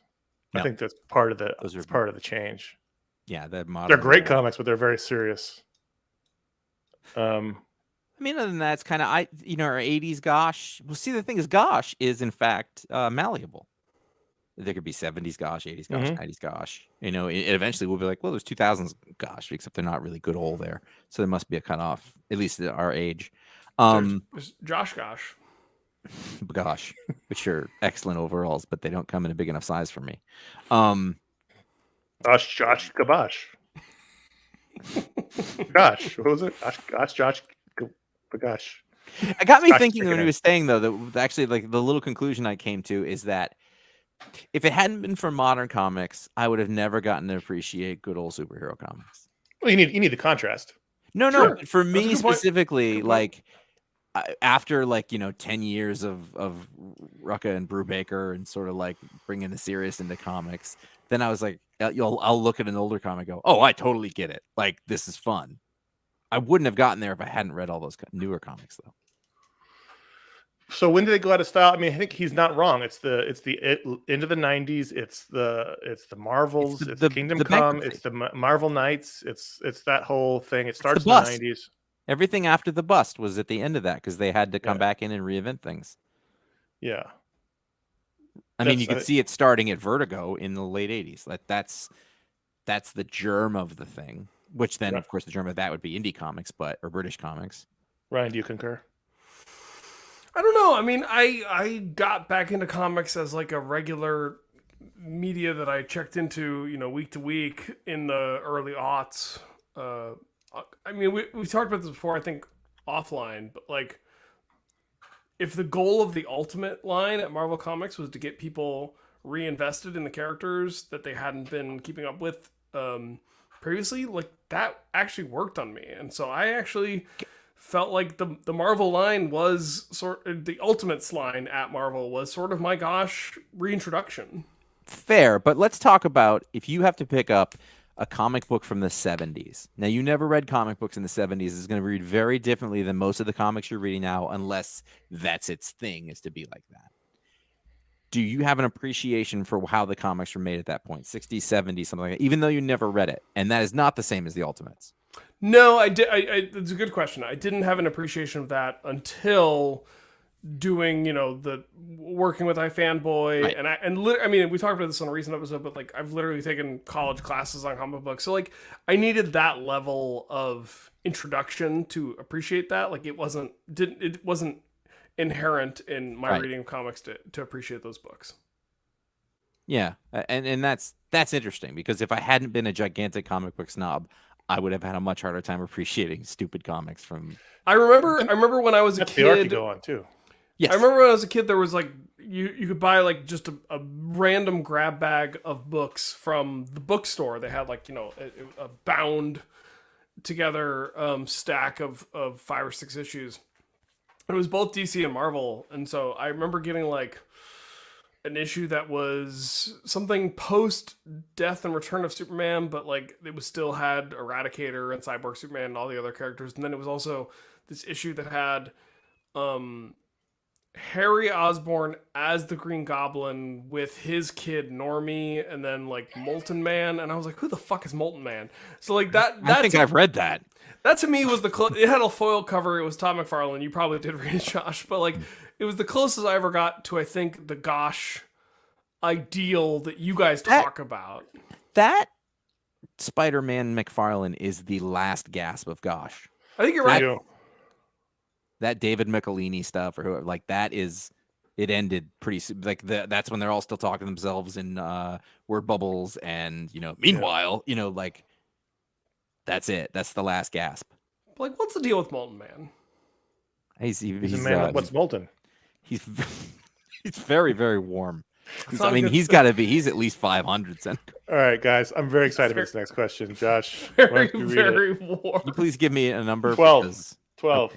Okay. Adam from Orlando, Florida says, I've thought about this for the past 25 years or so, but since I wrote this email, my state was destroyed. And it doesn't say that. I've thought about this for the past 25 years or so. Was it fair for the rebellion to appoint Han and Lando as generals? Han had limited experience in the military as a pilot before becoming a drug smuggler. Sure, Lando had administration experience from overseeing Cloud City, but what did he bring in terms of leading an army? He showed that he can betray people just fine. What about certain heroes of the rebellion who have years of experience getting passed over? What messages since rebellion veterans and friends of Leia get high places without the background for it? This question turned. Well, first it was like, this is a valid question. And then the end, it was just like, you got passed over for a promotion, and this is your way of letting it out. First of all, I genuinely hope that everything is okay for you in Florida. Because as soon as I see the numbers in Florida, I'm just like, I hope your life still exists. So I hope that this is fun then. All right, so there's all kinds of things happen in between the first movie and the second movie we don't know about. There's a battle to Nab, and there's all kinds of things that happen. Oh, Connor, there's comic books. Regular folks, yeah, but that know what happened. At the battle of Tanab. So they could have distinguished themselves there. Also, Han Solo was pertinent in destroying the first Death Star, so you get a battlefield promotion for that. Pertinent. Sure. He stopped Darth Vader from killing Luke Skywalker. I just don't know that that's what pertinent means. I've had 2 scotches. This pertinent's pretty close. It sounds right, but on inspection, like it's like. Also, is but like, I don't know enough. If you're friends of the boss, pertinent is time based. He was also timely. Maybe he got there in a timely manner. He was quite timely. Yeah. For the time he was pertinent. At the battle of sure. Is it the Battle of Yavin 4? Yes, it is. Thank you. So all kinds of things could have happened in between, and they said they did. They alluded to them in Empire that they had distinguished themselves. But why isn't Luke also then a general? He didn't want to be. I don't know that that's how promotions work. I don't want to be this naughty jerk guy who says this, but there is a gosh thing here. Is that these are just comic books. Who cares how the Batmobile gets filled with gas? And that is the real reason why we're going to get to that one of those questions. Well, but I guess the question is now. Who in the Rebel Alliance is responsible for battlefield promotions? Because what you guys are suggesting is that Han got a battlefield promotion for his role in the destruction of the first Death Star. And then I think what he did in between the films got him up to general status. But is it Mon Mothma? Who's authorizing these promotions? Akbar? Oh, absolutely. Don't get me started on Akbar. He's the admiral. Don't get me started on Akbar. But Leia's the ultimate. Listen, the thing is this. I agree with Han Solo being a general. I like that he wasn't looking for it. He's like, all right, I guess I can do the job. Lando, some bullshit happened, and I agree. Like, no one should put that man in a leadership. Well, Lando showed up wearing Han's clothes, and they're like, I guess this is. Wait, though. I'm only thinking of Bespin. Bespin was a problem, but he really did. He went above and beyond. He was an administrator at Bespin. Wait, he went above and beyond in the rescue of Luke Skywalker, and the generalship did not exist as far as we know until after. Yeah, no, he embedded. I guess he went undercover. He did go undercover. No, he gave all. Yeah, but does that get you a generalship? I don't know. Yeah, but again, why we don't know. Did, there were why there did were things Lando that happened in between battles that happened. That what was the maneuver? Lando was the battle did? snap guy. We don't know what he did there. Maybe he led the troops. The Corbinite maneuver. It should have been It should have been. All right, I don't have time. Maybe General Nadine, Madine messed up, and Lando took charge and won the battle. We don't know. Crix never made a goddamn tactical mistake in his life. At the end of the day, if you're friends with the boss and the boss wants to bang you, you get a promotion. It's totally That's how life works. Well, in 1977, that was the case. It's still the case now. So what message is sent to rebellion veterans? I don't know, that rebellions are complicated and there's not like in the heat of battle, nepotism still exists. And like if we learned Udoka, why would he do that? If we've learned anything from the sequel trilogy, it's that just because you have a successful rebellion doesn't mean that the organization that pulled off the rebellion is the right organization to lead. That's something that happens all the time in the real world. No, I mean, the general that performs the coup is that's not suited for leadership. Or maybe Danny in Game of Thrones was great at conquering, not great at ruling. So the message it sends is that maybe like General Leia had lost what made her a good senator, ambassador, diplomatic envoy. And like, yeah, you do have to shake things up after the rebellion succeeds, because otherwise you end up with the same. Are you saying it was a mistake to promote Han and Lando? That's what it sounds like you're saying. I don't know that Han was a good promotion. Guy went off to keep smuggling with Chewie, lost his own ship. I don't know. Hey, a death mark is not an easy thing to live with. Yeah.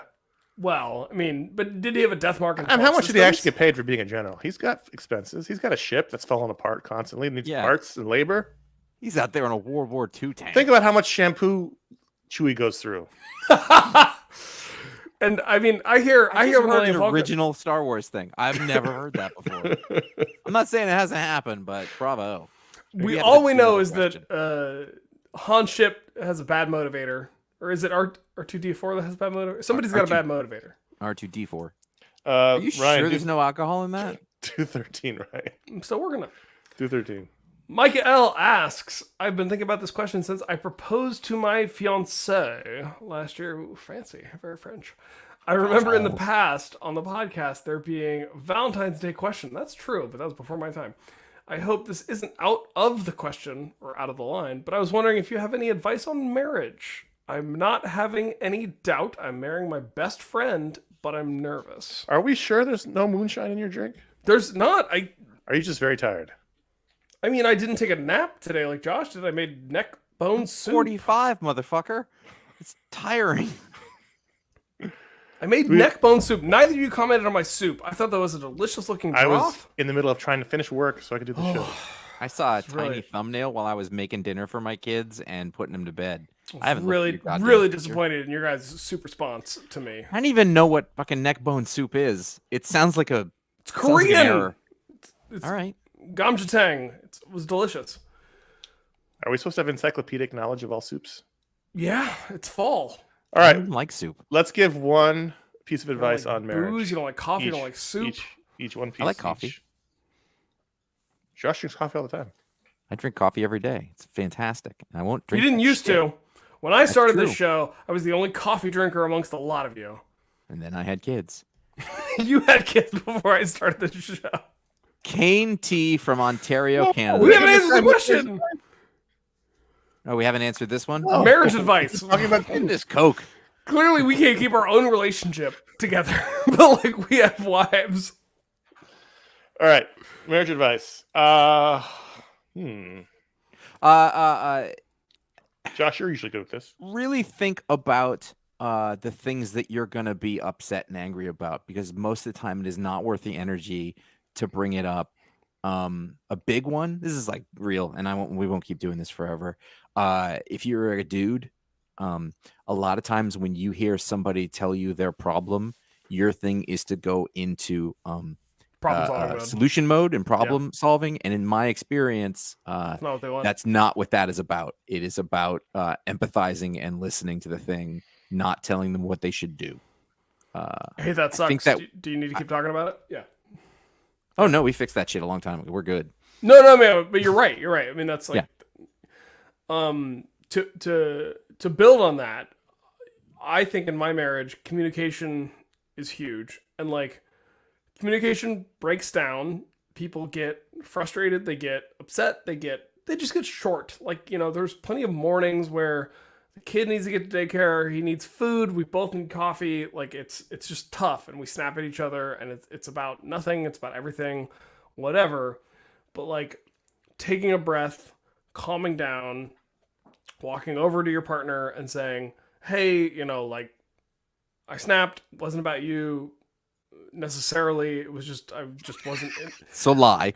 No, but truly, but just say, like, it wasn't like, it was about what I was dealing with, and it was about whatever. I was tired. I hadn't had coffee yet, whatever. Like, I love you. You're great. Like, please don't overly read into that moment of me not being the kindest person that I could have been, because like, you're never going to be the kindest person you can be all the time, but like, you can always say so after the fact in a sincere way and just say like, hey, like, I screwed up. I wasn't the best person I could be in that moment, but like, I hope we're still good. I still love you. Let's, if there's an actual thing to address, I'm serious. Like, if there's no. Brian Rosenberg made the excellent suggestion of not going on a road trip with Nastasha Romanoff and Bobby Chase. Good point. Yeah. Listen, I've been in a happy marriage for a really long time, and I don't really know what that's like. It wasn't always, but like lately. I'm saying try going through some really traumatic shit with people. And I actually think road trips with your spouse are awesome. Like, seriously, if you have to go through some serious shit together, if you're still together at the end of it, then all of a sudden the little petty shit that you were worried about is gone. You're just like, I'm just happy you're around. Like, well, it sounds dumb. Need them. I mean, it sounds dumb, but like, find a moment where you've both had the appropriate amount of like food and caffeine, because like, when you're hungry or you're just not, like, you're tired or you're not caffeinated, it's hard. But like, if you find a moment where you're both in a decent place and you just hug, like, hugging, all the time. Never stop hugging. Great. But like, it sounds silly to say it out loud, because I feel like if you're in a relationship to the point where marriage is something that's happening, it sounds obvious and silly to say so, but like, literally just embracing each other and like wrapping your arms around each other and just like being there physically, touching and being present. Like, it sounds silly, but like, that physical connection makes a difference. And in the age of Twitter, I do feel like it is important to say out loud, it is a good thing to touch other people appropriately in a way that is like soothing and comforting. And which brings me to my next question for Connor, which is, what about banging? Yeah, Connor, what's your bang situation? Next question. Well, I'll just say really quick that I think it's important not to be subsumed by the relationship and allow each of you to have your own things in space and to do things on, That's very good. own. It's very good. There's a reason I'm in my basement alone without my wife tonight. It's because she's not on the show. Well, That's true. That's right. Guess if she came on the show, we would have her on and you'd be gone. She reads comics. I know. Yeah, so be careful. Yeah. If she proves it all witty. As long as you pay her the same fee, it's fine. Ain't T from you our. think she understands when a segment's over and to then stop at that point? No, she's worse about that than I am. Kane T from Ontario, Canada. I was just listening to your podcast in about March of this year. I'm sorry. I just started listening to your podcast in March of this year. I started with the Talk Explodes of creators I liked and eventually decided to start with episode number 1 and listen to all the picks of the week. I've just now passed episode 750 and I might actually get caught up to 850 by the time it comes out. Jeez. Through this binging, I've noticed a phrase come up constantly, usually after reading number 1 issue or the first few issues of a series where you, mainly Josh, say, quote, I don't know what this is yet, unquote. So my question is this. What does that mean to you? What is your thought process in figuring out what something is? And why does this seem to have such a large impact on whether or not you enjoy a book? You do say that I guess a lot. that's about mainly me. I mean, I've said it before too.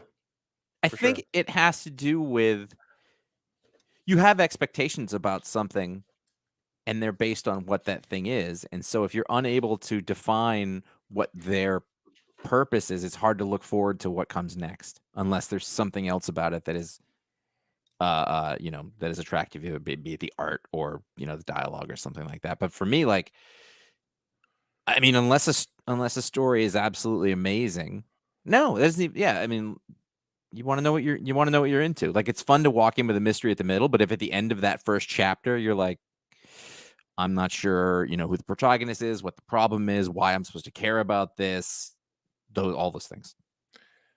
Yeah, first of all, I want to apologize to Kane T. I don't know why his graphic on screen says he's California. He's from Canada. Because we all have in Ontario and California. That's true. We all have expectations when to read a story. So if it's a horror story, you have different expectations than you're reading a comedy or a romance. Like, you have an idea in your head. So if you're not sure what it is you're reading, you're not sure how to settle into it sometimes, or how to react to the choices that they're making. Right. And so, and like someone in the chat room said, like, if you're reading this crime book, like True Cult, is this going to bring in supernatural? It does. Well, so it's a different mindset than just reading a straight crime book. I see this a lot. It's not a huge deal for me, but it's what it is. But I feel like on Twitter, I see people being like, I look at my streaming services and I can't figure out what movie to watch. So then I watch 2 to 3 episodes of an hour-long drama. So it's like, they're kind of self-flagellating that they've spent 3 hours watching a television show as opposed to, that much time or less watching a movie. But the thing that I think is lost in that observation is the nature of serialized storytelling. So like comics, they're serialized in a way where issue 5 or 6, you're into the story in a way where you just jump in, you're not being introduced to everything. And I think that actually makes a difference. I think another way to phrase it is that I'm not sure why I should make the investment or if I'm excited about what's going to happen. Right. Yeah. I don't know. It's not a huge problem. It's just sometimes you don't know what it is you're doing. And there's that can actually go 2 ways where it'd be exciting I'm really enjoying to find this. out. Yeah, it's if you're really enjoying it for some reason, then I don't know what this is yet. That can be exciting. Mm-hmm. If you're 3 issues in and you're trying to like something, you're like, I don't even know what this is. That's a bad thing. Like, there's different ways to put it, I think. Yeah. Josh Corin 15. He has 2 questions. Corin E. The first one for sure. You can fill in the rest of that. It's one of my favorite surnames. If you could work for any fictional organization, the S, which tells me where you're from, which would it be, and what would you want to do? So, are we going to work at Stark? Are we going to work at the Daily Bugle? I think AIM. I mean, I am not at all surprised that Ryan's going to go work at AIM. Ryan just went the pure science route. He's like, okay, listen, some people say they're bad. However, if I can do whatever science I want, I'm going AIM. B-suits. Wait, now I want to know what ethical considerations you've had to avoid to not do the science you want. Anyway, well, I mean, you've seen Jurassic Park. Sure. All paleontologists have had to avoid those ethical considerations. And you're going to wear the bee-suit and everything? I have bee-suits at work because we have beehives, but I do have a bee-suit available to me. I also just rewatched Jurassic Park. That's a fantastic movie. The first one is a fantastic movie. Yeah. It's great. Utterly rewatchable. AIM. I got to say, AIM. A lot of the organizations in comic books are places you wouldn't want to work because they're frequently getting attacked and blown up. Or they're evil. Yeah. Like AIM. Yeah. Someone in the chat suggested Cobra, which feels relevant to the 2 of you. No. No. I'd rather be a Joe. The Joe. I don't believe that Cobra pays its employees on time. That place is an organizational disaster. Tell you what, G.I. Joe's not a bad way to go. G.I. Joe is not a bad way to go. Because you can take you'd take your expert. So like Connor would be like bookshelf, and he'd be the G.I. Joe librarian. Hold on. This is literally the next question. So okay, I'm just saying. I like Corin's second. Yeah, read it. Corin wants to know what do you think is the most underrated creative team during the time you've been reading comics? I have my answer. I would love to hear it. Warren Ellis and Stuart Immonen, Next Wave. Well, that's a book. It's a creative team. Neither of those people are underrated. I feel like they were underrated on that book. Really, You're I feel talking like about that a was book that people didn't buy, though. I feel like that was a huge buzz book at the time. How else for, am I like, supposed to snotty judge books based on whether or not people bought them? Give me that's a good point too. What metric am I supposed to judge this underrated? Like, tell me how I'm supposed to judge the underratedness. You got me. You got me. I don't know. But they weren't. Like, Warren Ellis was a big name at the time, so therefore. But I feel like that book was a bit of a couldn't flop. have been underrated. The book was underrated. And neither Not is Stuart creator. Eminem. He was creative Why team. was that book a flop? Was? Yeah. I have a page from issue 1 directly in front of It me. was excellent. It was excellent, and I thought I wouldn't like it, and I didn't read it till later, and then I read it, and I was like, I was wrong. This was the best thing. I think that I didn't like it because so many people were telling me how great it was, because that's the thing I do. Yeah. Underrated creative team would imply a team who works but doesn't like move units or the industry. I mean, That's a hard question to There's a answer. couple of Rucka Lark books. Gotham Central. I mean, look, most of Rucka's Lazarus. stuff doesn't blow the doors off in terms of sales, other than when he's writing Batman. So you've got to say, like, you could say Rucka and Chris Samney on Queen and Country. What does underrated mean? Underrated is a Sales, I mean, it's a nonsense term. Doesn't mean Yeah, anything. but we don't like that term. but underrated means that people don't know it's as good as it is. And then, but you were sort of talking about how whether something's sold or not, and that's different. That's I was just applying a metric to the underratedness. I'm just working through it. I'm just working through it. I mean, you could say Alan Moore and Gene Ha on top 10. Like, did that book move the units? No, but it was excellent. That's sold. Yes, it did. Yes, it did. All those ABC books sold like fuck. They did. They did. I'm holding up my end of the bargain with the scotch. No one else did. But also, like, sold like fuck. Like, They sold like fuck. I know. That book I know. fucks. They book definitely fuck. I actually have a real answer. All right. I thought I did, but I got. I'm shot. No, gonna your say- answer's not bad. The book's underrated.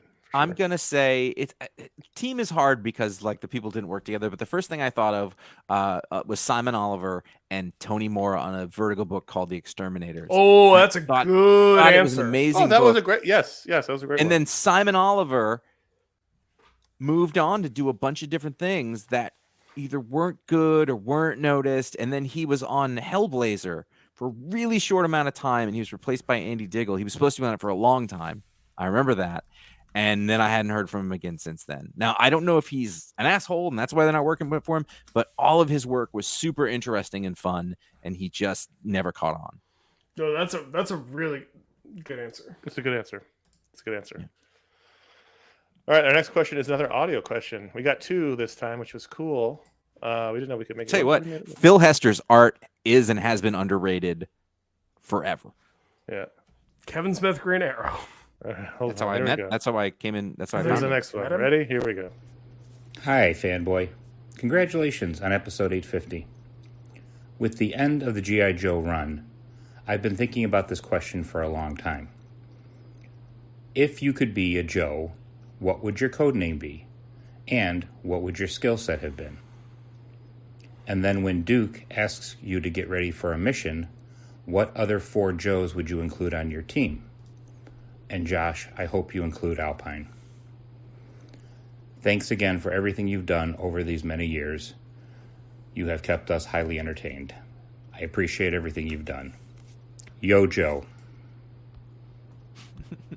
You know, this is really strange. Both calls exactly to the second the same length.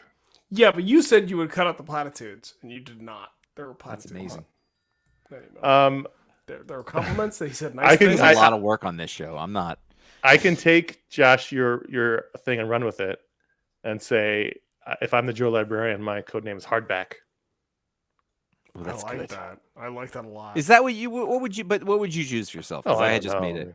When I was a kid, I would have been one of the ninjas because that's all. Right. I wanted. And now, to be. as an adult, you're no ninja. No, I'm not what stealthy. Does that mean? I'm not stealthy at all.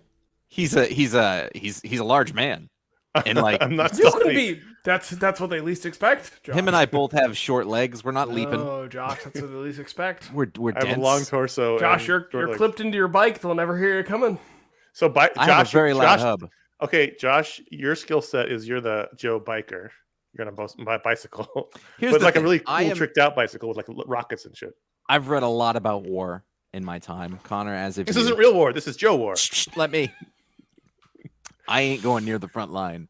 I am some sort of support-based Joe. You don't want me up there. Josh is in catering.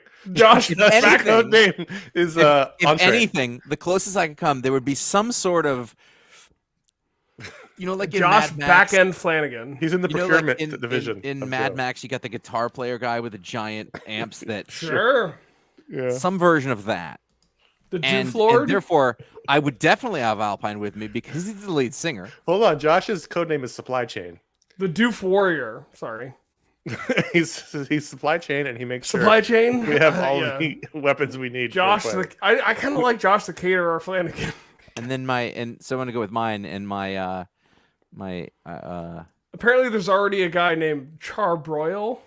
And I'd be Big Fuzz. That would be who I'd be. Big Fuzz. And then I would have Bazooka would ride shotgun, just because we would be out there. And then I'm having Clutch on the driving. Sure. But I'm picturing like a big tracked vehicle with a stack of amplifiers on it, and it's used for. I don't know. You can't drive the vehicle while playing guitar, though. You gotta. I don't want. That's what I have Clutch for. The Clutch drives. Josh is on top. Okay. Right. Rocking out. And Alpine's there. So, but now you're on the front lines, then, though. Well, I said. Well, that's what I said. If I had to be up there, that's the capacity. He's on the front lines the way the little drummer boy is on the. So your Joe name is 6-string. E-chord. E-chord. Big Fuzz. I don't know. I'm making them up. Josh Strummer Flanagan. That's too. That sounds like a. Josh Ryan? Peddle. I mean, I'm not the G.I. Joe guy that you guys are. Well, give me a code name. Am I the fossil collector? Yeah, you're Bones, Bones, the G.I. Joe archaeologist. Paleontologist. Dude. We've been friends for a long time. I know, but that's just what I thought. But it doesn't mean they get it right on the card. Like the whole time they'd be like, all right, we got the team archaeologist here. You're like, actually, I'm a paleontologist. I'm like, whatever. Here's a brush and a trowel. That's when I hit him in the head with a hammer. Josh, someone in the chat room gave you the codename Shoegaze. Ooh, I think it's a good Joe codename. Yeah, it is. That's really good. Let's do. Can I be Ryan Extinction Haupt? But no, they never say their names around it. It's just your code name. That's all you're called. Yeah, I'll be Extinction. Can I be Asteroid? That's what killed you could, but I feel like the asteroid guy has to have some sort of space component. I don't think. I think you're Bones. Bones. All right, we Bones. Let's Josh. Let's do 17 to the second question. Jackie T from Queens, New York says, what are your top 5 Mark Wade stories? This is difficult to remember. Let's just name some of our favorites because 5 is hard to do for all of us. Okay, hang on. So JLA Year 1. It's a good one. Kingdom Come. His Flash Run, which it's hard to say the whole thing. His Flash Run. Fantastic Four run was also good. Superman Birthright. I wanna give his indie work some love, and I think the Irredeemable and Incorruptible. Mm-hmm. Incorruptible. That's almost one thing. But they were both really good. They were. Sure. Like I think if they're probably at the top of my stack for like Mark Wade stuff. All the bios he wrote for Who's Who. I love those. I like Superman Birthright, I think, more than it probably deserves to be mentioned in the. We already mentioned it, I know, but I'm just saying, like, Superman Birthright, like, kind of glad that it's not like Superman canon, but like glad that it was written and exists. Well, speaking of conquering but not leading, his Empire book was really good, which was about a supervillain who took over the world and now had to run it. It was like Doom had won, but now he had to be in charge. It was a good book. Yeah, that didn't hit for me the same way. I mean, for me, I think it's just a matter of like there are some things for bringing light back to Daredevil. It was very good. It got weird though. That was where he was in like San Francisco and anyway. I think it's one of those things like there's a few big stories. I think. I mean, Connor, your favorite book being published right now. Yeah, World's Finest is terrific. Yeah. Right, but so that's what I'm getting to. Like, there's a few big stories, and you can say, "Oh, this, I love them," but there's a cumulative effect of he shows up and does some books sometimes, and he makes them great for a little while, and they're Captain almost America. humorous to remember. That was Captain America. Born Again? No, that's Daredevil. Born to Run? No, that's in the Bruce chat. Springsteen. No, but it's called something. He saved Captain America from 90s obscurity. And So when he does a lot of that stuff. He showed up a werewolf. Well, they had killed him off because he wasn't cool enough for the 90s. And then he came back. So Wade and Sam Garney brought him back, and then Liefeld took him for Heroes Reborn, and they had to bring Wade and Garney back again. But, I mean, the 90s were so rad. He drank a lot of cool sodas, and he had an armor Operation suit. Rebirth. Operation Rebirth. Great comment. Liked his run on Legion of Superheroes with Barry Kitson. Mm. And I think, honestly, like Barry Kitson's art sings on that book in a way that maybe even outshines Mark Waid's writing, but I think... Well, Barry Kitson was JLA year one. Terrific. Right, but this is post... Right, I'm just saying he's a JLA great year artist. He's a great artist. Was that Wade or Busick? What? Year one. That's Wade. Wade. That's in my top 3. Yeah, it's great. It's a great book. But I really liked took over JLA after Morrison. Tower of Babel. Did That was like the most famous story from there. He did a run on Fantastic Four with Mike Ringo. Yeah, that was a good run. Before I think Ryan said that earlier. We mentioned that. It's endless. There's so many good things. He's good. And he's still really good. But I'm glad all these guys in the 90s are getting the chance to come back and do great if stuff. folks I feel like we've mentioned a lot of stuff that is top of mind, but if folks haven't checked out his Legion of Superheroes run, like, it's really good. It's really good. That's a very good example then. Is it available anywhere? I'd read that. I don't think I ever did. What am I, some sort of available guy? I don't know. Yes, I'd like all information on everything we mentioned extemporaneously. Ryan, please read 18. Which one? Josh 18. Ken O from Detroit, Michigan. Not sure if you guys are still all in on relationship questions, but if so, here goes. I've had one foot out the door for a while now. Okay. But after almost 12 years, I need to break up with my local comic shop. Thank God that was that, because it's been a great shop with a great owner, but I've changed. It's not them, it's me. The spark isn't there anymore. My pull list has dwindled to just a handful of image books, and weekly visits have become monthly visits, as I feel like my time and money are better spent with Hoopla and the big two's all-you-can-read apps. So any advice on how to break up with a comic shop since they pre-order for me? Should I have the talk 3 months before I want to be out so they aren't stuck with extra books? Well, number one, yes. If you're going to leave the shop, you got to make it right with your accounts. So if you have them, if they're pre-ordering your books, you got to cut it off and then buy all the books that they've ordered for you. That's if you're going to get into that system, you can't leave them in the lurch like that. My instinct was not to tell them that you're going to read digitally. My instinct was to tell them that you're moving. No, my instinct was to tell them that, like, you know, for whatever life reason, we've talked about, like, having kids and stuff like that. Like, say that just like the weekly grind isn't where I'm at anymore, and the library has the resources that I need. So, like, it's not about. I wouldn't say that. Just like I think I'm. That's way too much information. Just say I can't. I'm not. I just have to close my account. If you're friends and you're friendly or whatever, I think, and you have to give some sort of reason, like, why? What did we do? It would just be like, I just don't want to keep buying single issues anymore. I can't keep up with it. I don't want to. I'm done with single issues. I can get what I need from the library. Again, you don't have to say that. Don't say that, because you could get them from his store. I'm assuming it's to him. I don't know. Trust me, this is actually what I do for a living. Don't say that part. Well, what I used to do for a living. I've never really had to break up with the comic store. Except I've always moved. One. I mean, moving is a great option. Well, Bergen Street Comics in Brooklyn was the only one I really broke up with, because I was genuinely friends with the owner, Tom, and hung out there. And I was moving to California, so my out was, fair. Hey, I'm moving to Los Angeles. Sorry. I had to and break that's up it. with my Other store. than that, I haven't really been friendly with any of the, comic store people, so I never had to break up with anybody. I actually said, and I literally I meant it, was that, like, your shop's too far. I can't keep making this. Well, that was the one in the Valley, right? That was the Russian guy. That was Deep Valley, and I'm still friends with that guy. Where was that store? Winnetka. Oh, fuck. It was Deep Valley. Why were you going to Winnetka?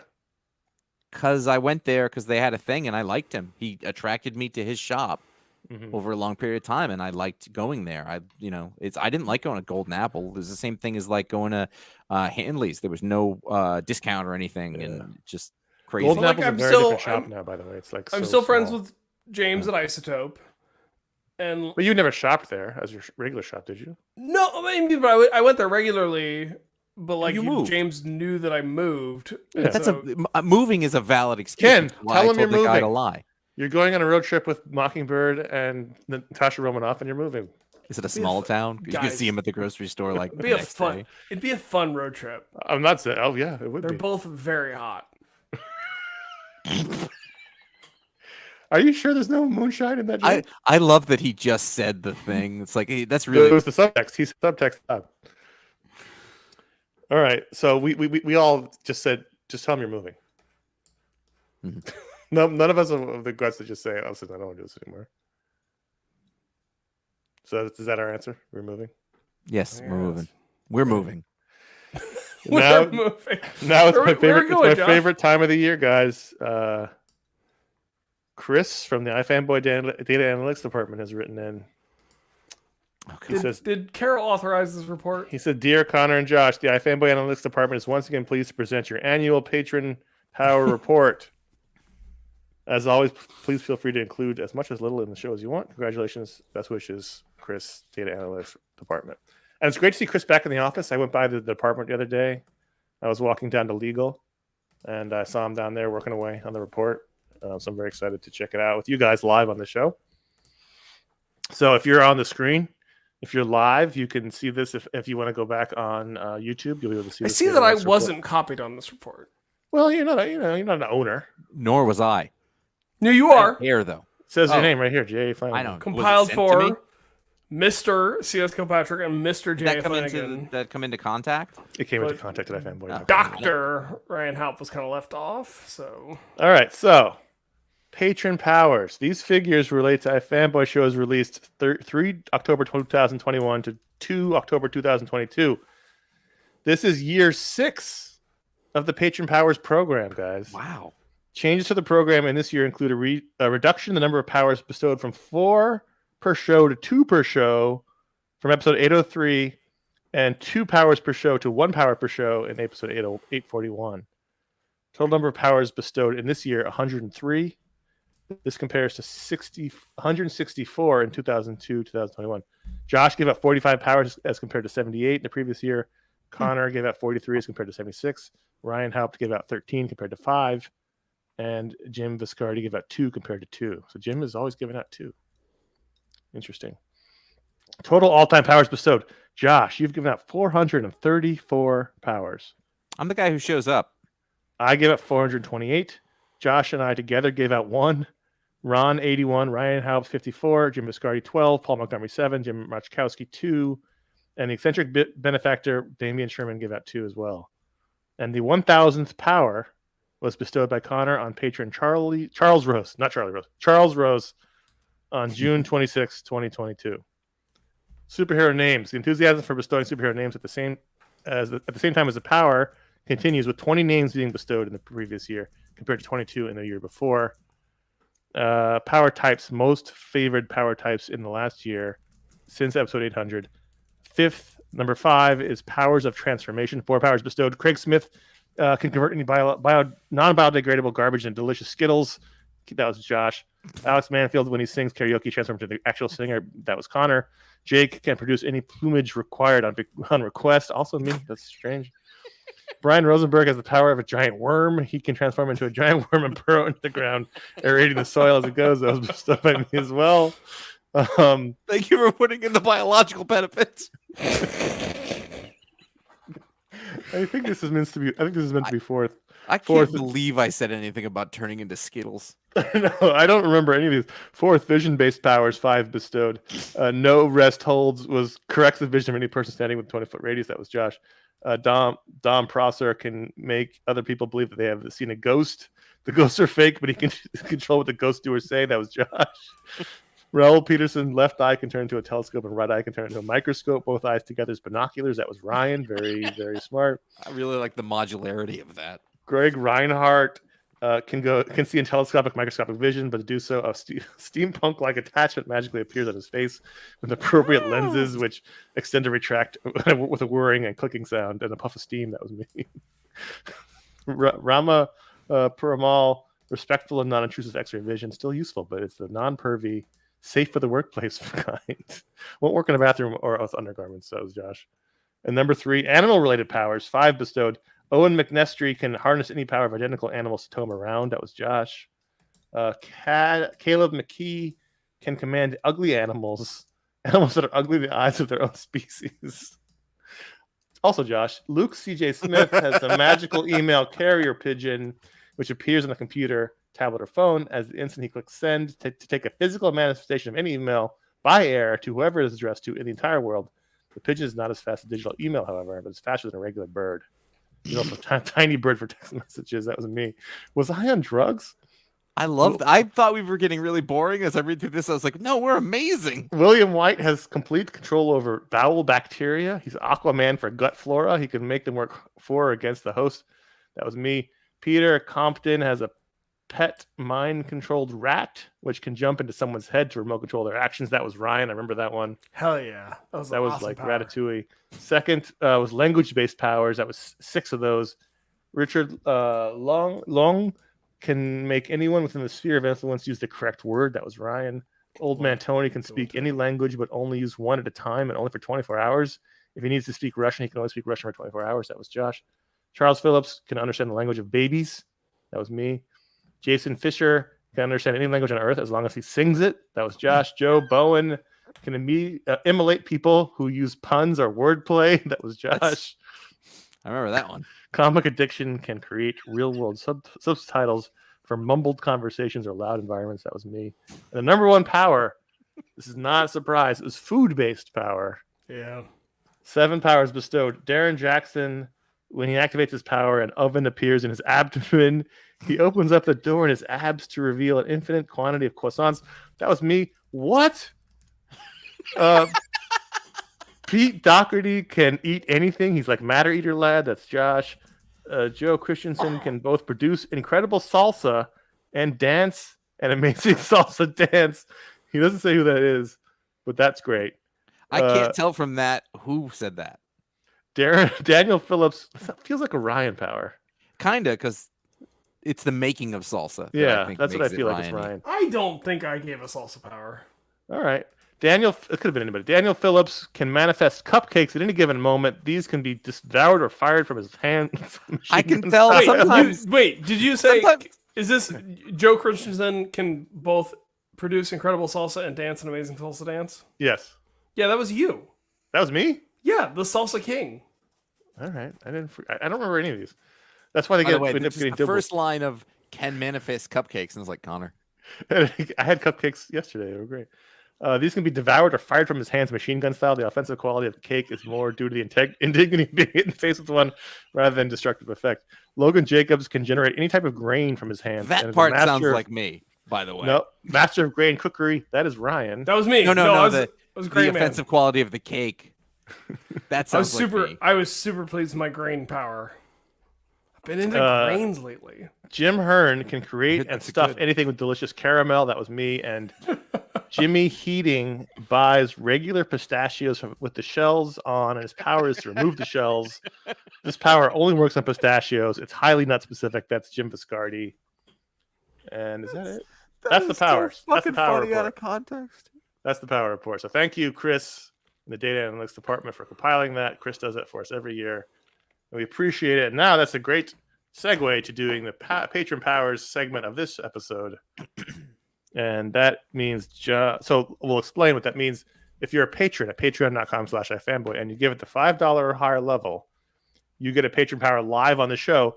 Both Josh and Ryan did not know we were doing this on the show, and so they did not prepare ahead of time. I didn't say that. I just wanted to make sure it was there. Makes it sound like we prepare when we do know, which is also not really. Oh, I do. I can't leave that to chance. If I don't prepare, it's an accident. But like I did too many unprepared, and so now I prepare. Josh, what does your preparation tell you about Jeremy Gillis? It said I don't know where I am in the script, and it's hard to find. But Jeremy Gillis. Jeremy Gillis. Jeremy Gillis has the power to prove anybody wrong. It doesn't matter if they're right or not. He has the ability to prove them wrong. Man, it's quite magical. What happened in your life that you wanted this? I was on a show with you and Connor. Basically, anybody who had to spend any time with any of the three of us would have to use this all the time, because it doesn't matter how right the person is. It's that you don't want to. You just want to prove them wrong, and he can do that, Jeremy. Which, by the way, goes in complete contrast. We were given relationship advice earlier. You don't do that in a relationship. This is a bad power for a marriage. Yeah. Because even if you prove them wrong, they're not going to be happy about it. No, take the L. Ryan. Alex Waller has a magical net, and Alex Waller's superhero name is Ataraya, which is a type of throwing net that I learned to use when I was living in Central America.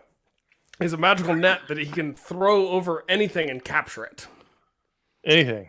Like even a blue whale. Does he also have a trident? Because I feel like you need those two things. No, I already gave it similar power and never got mad at me. But no, you gave Aquaman's powers. Well, I'm not doing Aquaman's power. This is the Ataraya. He's a magical net thrower. So like he could be in a crosswalk and a car could be coming at him and it's coming way too fast. He could be like Ataraya, and he throws the net and he captures the car, and now the car is like in a net over his shoulder and he can walk across the crosswalk. Does the car change physically in some way to make that possible, or is he just? I think he magically. It's a magical net, so like he has the strength needed to. Is it Transformers animation physics? However big that thing needs to be for this part, the net expands. Big. Yes. Like no, but the robots would actually be bigger or smaller depending on what you needed them. The net is what expands to be bigger or smaller, but the net is able to somehow carry the weight such that it's always something that Alex can sling over his shoulder. That works. But it's like it's one thing at a time. Like once he lets the you can't do a group of smaller things like netting a bunch of fish. But that's the whole thing with the Ataraya. Like it's you use the Ataraya for catching the bait fish that you're going to use to catch the larger fish. So like if there's a group of a school, if you will, El pescadore. Prove me wrong, Flanagan. If there's a school of fish that he can throw it over, like it's a really used properly. It's a really beautiful technique that you throw the net and it like spreads out into this perfect circle and then it like droops down and picks up everything you need. So yeah, it's a really amazing power. I'm glad Joseph glad he's out there. Joseph Trahan's superhero name is Flashbang. He's a human flashbang grenade. So he can explode his body, very bright light, very loud noise. It disseminates his molecules all over the place. They have to come back together. It takes a while. So he's back in human form. But he can explode. So he can't escape if he's made the flashbang and then run because he's still there because he's now... He's the flashbang. You would take his legs and toss him into the house. He would explode. And then... Wait. Yes. He could come apart? You could throw his legs? No, I'm saying is if you had to throw him like a grenade. Oh, I see. So you are a strong lad yourself, or hefting him by somebody's tossing him. Okay. And he explodes like a flashbang grenade, but it takes a while for him to reconstitute before. All right, let's say that they're in a hallway fight. Sure. Which, by the way, anyway, we'll talk about that at a different time. So you're in a hallway fight, and you send Joey Trahan up to the front. And he's got his guys behind him. His crew are behind him. Now he blows, and they can get away. He's stuck there. However, Josh, please don't say the patrons blow. However, if he gets shot prior to blowing, does he die? I mean, interesting. You know what I'm saying? You're saying he's got a bullet in him, but he blows up, so the bullet drops to the ground because his body has deconstituted. Yeah. But prior to doing that, I think he can survive the bullet because his body is now just atoms. So you're saying that then what you're saying is something else can activate the flashbang, and it's not. No, he activates it. His mind. He activates it, but the act of activating it turns his atoms so the bullet falls to the ground. Yes, I'm saying he shot before he thinks to activate it. I think it depends on whether or not he's on a road trip with Bobby and Tasha. Oh, he's gonna blow. He's gonna blow a lot. Huge moth in here. Patreon.com/iFanboy. Thanks for being patrons, Jeremy, Alex, and Joseph. And so now let's talk about that really quickly. Over the past few years, the patrons have unlocked the Patron Pick, the Talk Explodes, the Book Explodes, the Media Explodes, and the YouTube video content for everyone to enjoy, as well as they get their monthly patron hangouts. Patrons also enjoy the iFanboy Patron Facebook group, which I assume is still a thing, and the iFanboy Patron Discord server, both fun communities in which Josh and I will, and Ryan just today will make an appearance in the Discord community. And we really do thank everyone who's a patron. It's not a great time, or it's a great time in the world, depending on who you are and what your job is. But we realize it's hard out there. It's hard for everyone. And we appreciate any support anyone can give us. It doesn't have to be the $5 or higher level. It could be at the $1 level. It helps pay the bills. It helps keep the show going. It helps reward our time that we spend reading the books and being away from our family, producing these shows, spending 3 hours on a Friday night. And so we do appreciate that for everyone. We have many stretch goals. Technically speaking, our next stretch goal is adding comic book television coverage to our podcast. Someone just asked today if we were going to be covering Werewolf by Night, but we are not, because it's not. We didn't hit the stretch goal. We are. Josh is literally fighting a moth in his room. Did you get it? Yeah, I did. It was going to drive me crazy. It was huge. We're gonna fix the stretch goals. I actually was thinking about doing that today, but it ran out of time. So we're going to do that. We just got waylaid by some things that happened, but we do appreciate everyone as a patron. We couldn't do it without you, and we know it's not an easy thing sometimes, and we thank you very much. iFanboy.threadless.com is where our t-shirts are. I'm wearing one of mine now in the show. We have 12 designs. iFanboy logo, Herm, Pick of the Week podcast, ratings. If one is Electro GDAT, nothing makes sense, nothing matters. Stay home and read comics, power and responsibility. Clint is dead on Josh's skateboard he's holding up. I love comics, and the Gosh, that looks awesome. And the Gosh design. We're actually talking about 3 separate designs right now. Skateboard's supposed to have wheels? It's a deck. I'm unemployed. I can't afford those things now. I'll put them on them later. We have 3 designs we're talking about right now. Well, hopefully we get this out by the end of the year, although we're rapidly getting. How is it in October? Anyway, September happened, and then iFanboy.threadless.com. That's awesome as well. iFanboy.com/support is our digital tip jar via PayPal. If you want to just throw a couple bucks in there, don't want to be a patron, we appreciate that. If you're an eccentric billionaire, like the question earlier, and you want to throw $10 million or even $10 billion in there, like the question asked, well, we can talk to you. Our new accountant, was it Kyle? iFanboy.com/Amazon is where you can find links to our Bryan R. Ryan R. It was a long time ago. I'll handle the accounting if you just send me the $10 million check. Bryan R. Bryan R. Number 4. I'll take care of it. Links to buy the books on Booksplode and our general shopping link at iFanboy.com/Amazon. And finally, we partnership with bookshop.org. That's an organization that lets you buy books, and in doing so, you help local bookstores. I use it all the time. You can designate your money to go to a specific store or just to a general fund. It's a great organization, and you can find sometimes our website links from bookshop.org. And we appreciate everyone who helped support the show. We've been doing this a long time, and we could not do without you. So thank you. Let's do. We'll do question 22 from Mark the Dentist. He gave himself a nickname. From Or did we Lancashire, give him that England. nickname? No, he wrote it. Well, that's true. I know, but we know. Yeah, could have been Question. a power. The His first dentist question, definitely sounds like an evil person, by the way. I've been thinking about this for close to 30 years when these kind of questions were the norm. If Wolverine was cut in half, down to the atomic level, whilst straddling the equator, and then each half instantly transported to opposite poles of the Earth, encased in a sterile adamantium box, would Logan die, or would there be 2 of him? I mean, he'd die. I think it's been well established. There'd be No, one it's been thing. well established that like if you suffocate Wait. Wolverine, he doesn't come back from that. No, he's not been. Oh, you're talking about the boxes having no air in them. They sealed. I think that he says sterile, meaning that there's nothing getting. Yeah, I think it's sealed though. Wait, so let's forget that part. Can't be The sterile question if for it's not me sealed. is, if Wolverine is cut in 2 pieces, what happens normally? That is to me an interesting question. Normally, I do think not- it's the part with the brain grows, like the I legs. think that's And That's the legs correct. So are then, toast. so then you've got so then you have a Wolverine. But hold on. who's- Those Wait, no, legs, wait. Let me finish my point. You've got a Wolverine then whose top half has adamantium encased bones, and whose bottom half is just regular bones. Well, Well, that's what I'm saying. Is if he grows new legs, those new legs aren't encased in adamantium. Hold on. Take it back a step further, and this is why we've never seen this situation. The adamantium is unbreakable, so therefore, No, you could still get has in it between. ever like, happened? It's We don't Age know of the details in of said between lacing. Age In of between the Apocalypse. line. Age of Apocalypse. Cyclops was able to shoot off his hand because it got in between the joints of the wrist bone.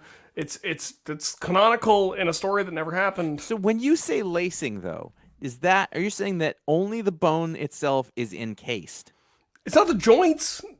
His wrist. How do you couldn't- know they didn't put like a flexible mesh of some kind of adamantium around that? The part? stuff in That's what between I his would've done. spinal column is not bone. You just cut between those, and you're That's what I'm saying. Yeah. That's what I'm saying. You know what? But if I'm designing this system, I'm going to want to put some down his spinal cord. the Then you couldn't thing bend. the thing that I've been thinking about a lot recently in regards to Wolverine, and I'm not even kidding. I've been thinking about this a lot. I don't like when you look at the animal kingdom, and I promise I'm not going down like a science rabbit hole, but like when you look at the animal kingdom, animals that have You claws, made a promise like Ike Turner does to Tina. They're- I won't do it again. their claws aren't bone. So the whole idea that like when Wolverine loses his adamantium, he still has like bone claws that come out of his knuckles. That's nonsense because no animal out there other than yes. like there's a species of frog that erupts its ribs out of its own rib cage to prevent it from being swallowed. That's the closest animal equivalent. But like it's Okay. not about It's slashing comic things book with its stuff. claws. No. Does a mutant power have to be biological in nature? And the answer is no. No. I agree, half- but I just think that Half the mutants have purple energy power. No, but I think like the idea that Wolverine has adamantium claws as built by Weapon X, that works. The idea that you take away the claws and he's still got claws that are bone somehow and those claws still work in the same way, even roughly, is nonsense. Wouldn't that just be part of his body? I don't like it. I don't like So it. are I we? mean, I don't so like it either, but I feel like Josh and I have the same answer, which is the top part would grow back, and the bottom part would be toast. Mhm. Because but it is a really interesting question about what happens. Also, he's leaving a shit ton of valuable adamantium around. sure. All right. So the second question that Mark has is specifically for Ryan, although we can all chime in. Ooh, I'm sorry. One more bit. Now, Yeah. if you took both of those, if you still had both halves and you squished them together, would they then regrow themselves? They grow back together. if there hadn't been significant deterioration by like rotting. What if you took the Wolverine that grew back, and then you took the other legs and stuck them to the back? Would he then have 4 legs? I don't think so. I But I'd want like to that see the story on drawing. Krakoa. Yeah. Okay. Then- Second question is: I've been thinking about Then he'd have sex with someone. I've been thinking about this for probably 10 years and don't know where else to look, and think Ryan may have the best hope for an answer.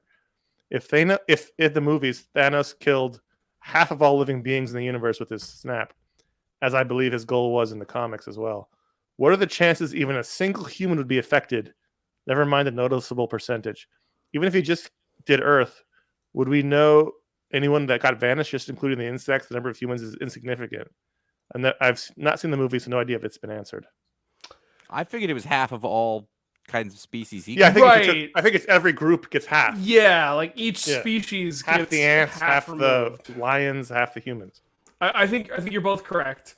So but even still, if we take it as like all life on Earth and then we remove half and it's not like grouped by category, what are the chances that even a single human would be affected? I don't know, approaching 100%. Like it's inconceivable. There are so many humans on the planet relative to other species. The species that would be, or the groups of animals that would be most affected if you did a 1/2 culling of organisms that live on planet Earth, it would mostly affect humans, cows, chickens, and ants. Those would be your groups. Interesting. If you're looking at just like terrestrial, I don't Here's know a the question. oceans as well. How far down does the snap go, biologically speaking? Is it half of all single-celled organisms? That could fuck up everybody who's still left. Right. So what you're Like saying, Josh, Gut is that like bacteria? Right, Josh Flanagan survives the blip, but his gut microbiome is reduced by half, so you can't digest anything, and then you die from starvation. Thanos this is didn't what I'm think this saying. through, is what we're finding out. I think, I mean, the thing that killed... Okay, so first of all, I believe that was his goal in the comics. It wasn't. His goal in the comics is to appease the personification of death. He was in love and he wanted to bang. He was in love with death. My wife and I were literally talking about this earlier this week. No, she doesn't. That's Thanos' whole problem. It's a good point. It's a good point. Thanos is he's a purple man with blue balls. He she's down, but not with him. Yeah. No, I don't think she does at all. She doesn't. That chin thing. She doesn't like it. I like that. There's no way. There's no supporting arguments for this. But there's also that's our whole gig, man. The whole idea with Thanos in the movies and MCU Thanos is like the universe doesn't have enough resources, so I have to kill half the universe. But if you have that amount of power, you could just also double the amount of resources. You just said something that made me think of something interesting.